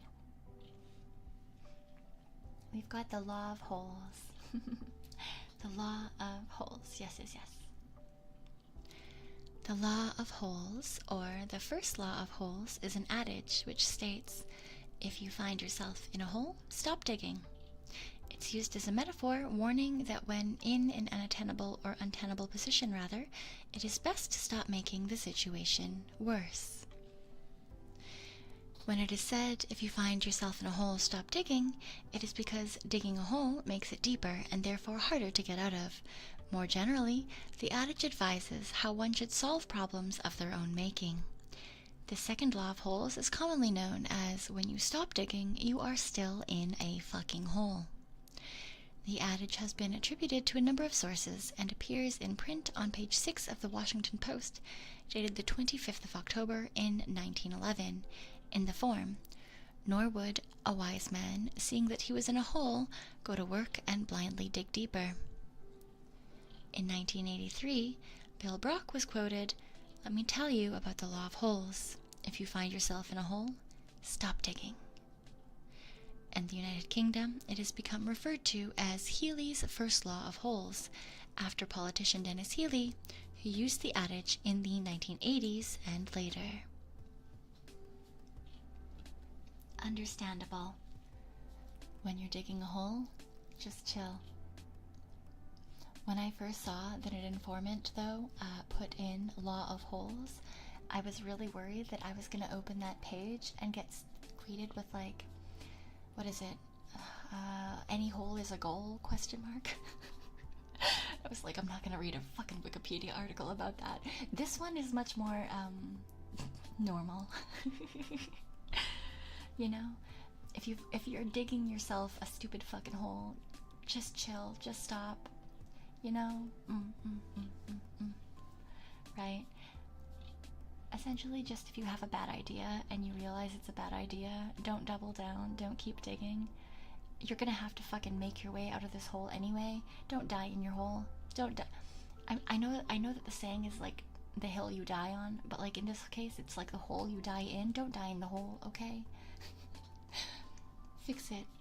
Fill the hole back up. Move on. Continue on with your life. The movie was and still is goated. Yeah. You're sad because you looked up chinchilla on Wikipedia? Oh no. Oh dear. I better not look that up then. I don't want to be sad. Rain, hello. Wait, let me give you the cute girl wrench. Wait.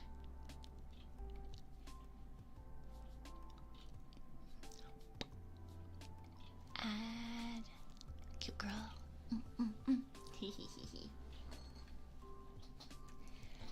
Cute girl wrench has been given. Welcome on in, Rain.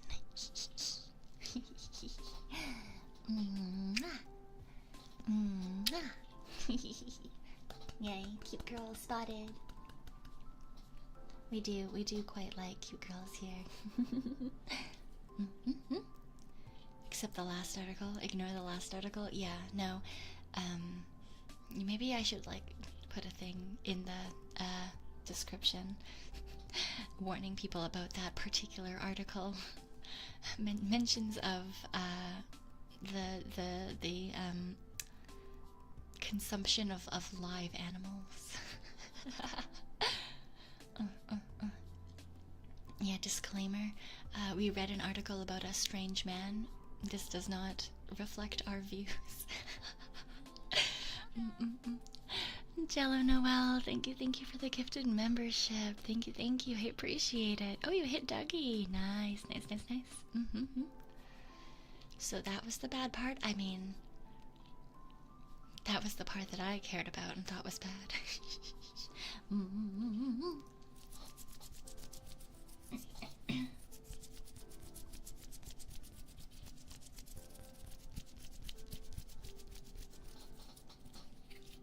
Not eating the toddler? I mean, they didn't mention eating a toddler. They didn't mention that at all.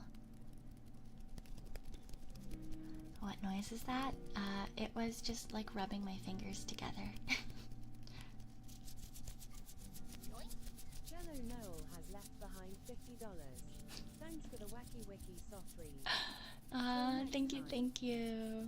I appreciate it. Thank you so much, Jello Noel. Did Spectra mention how many questions we sent her? I don't believe so. She did not, no.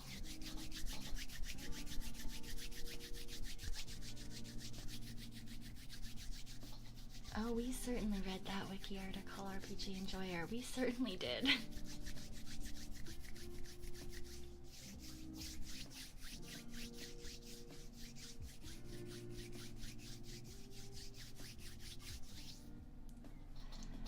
And yeah, we're going to be putting a disclaimer in the description because of the mentions of eating live and very cute animals.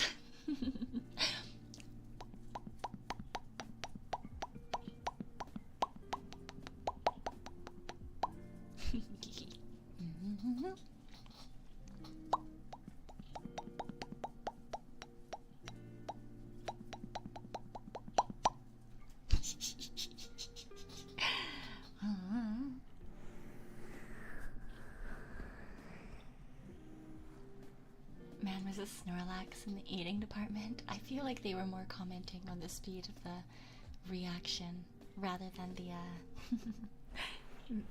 actual person we were talking about in the wiki article.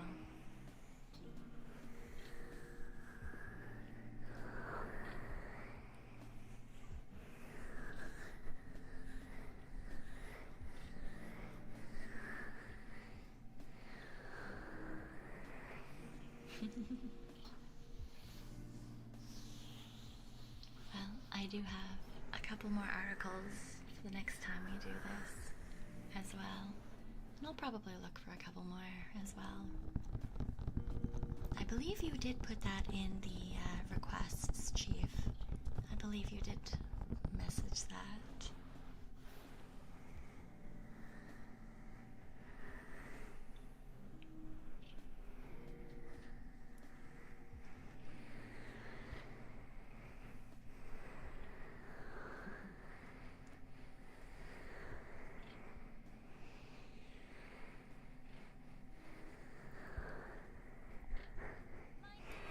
And I think that I'm gonna put a actual like more like trigger-based ASMR or like just chatting with ASMR stream on the schedule for next week as well. It'll probably be a really short one, either before or after a gaming session.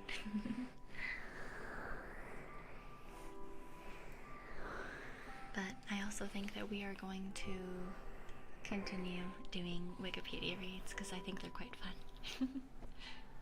Yeah. Have a good night, Blackbeard. Have a good night. And Deathstrike. Thank you for the super. You want to forget that one and go back to anime thighs? That's such a fucking mood, honestly.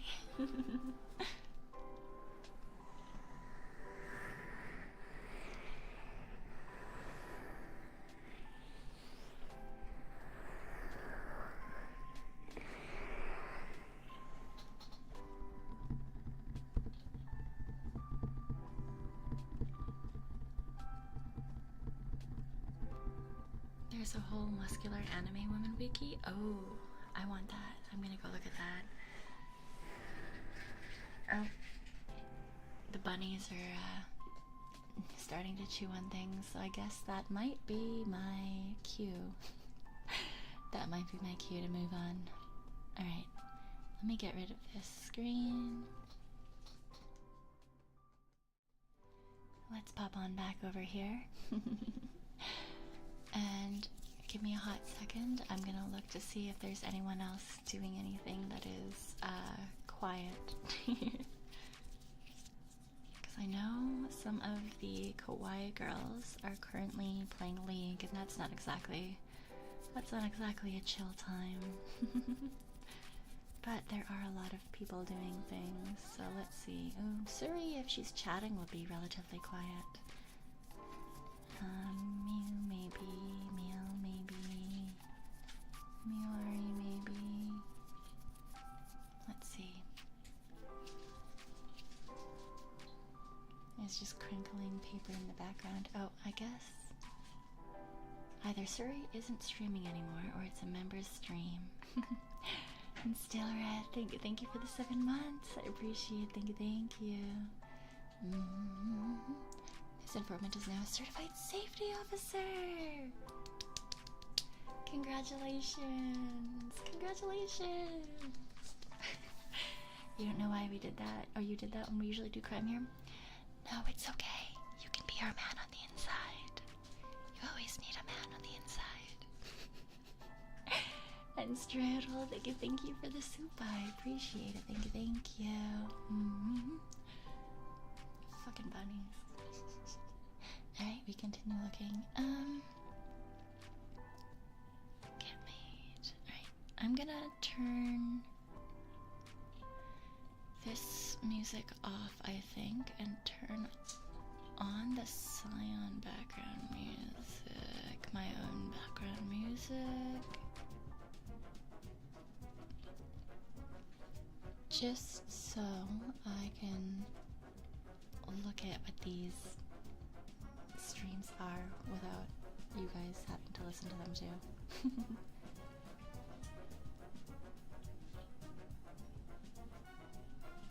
I don't know if that is a thing, that is a thing.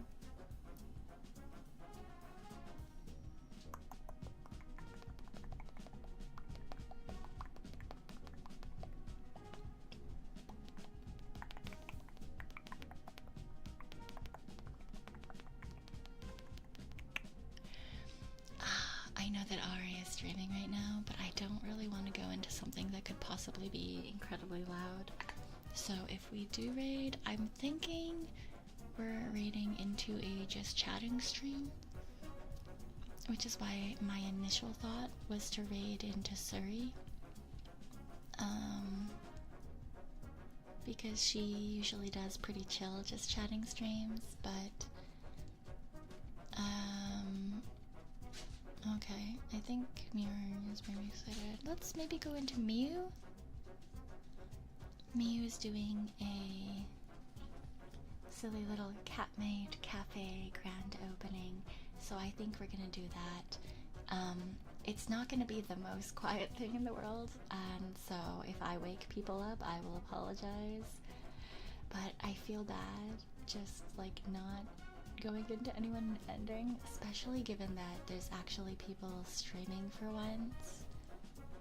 So I am going to pop us on over to Mew. Yes, yes, yes.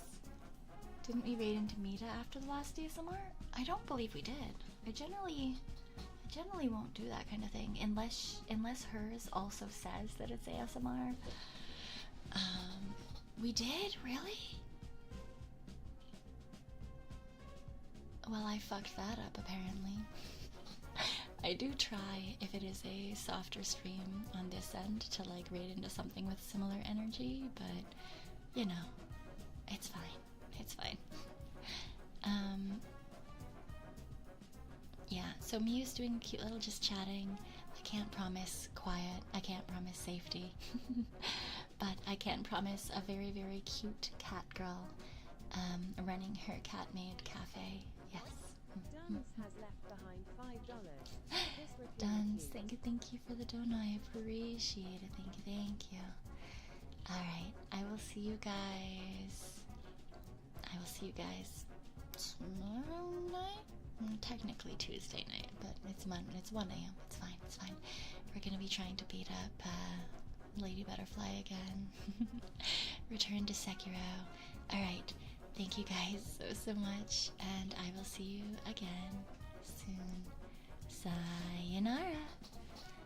Bye-bye.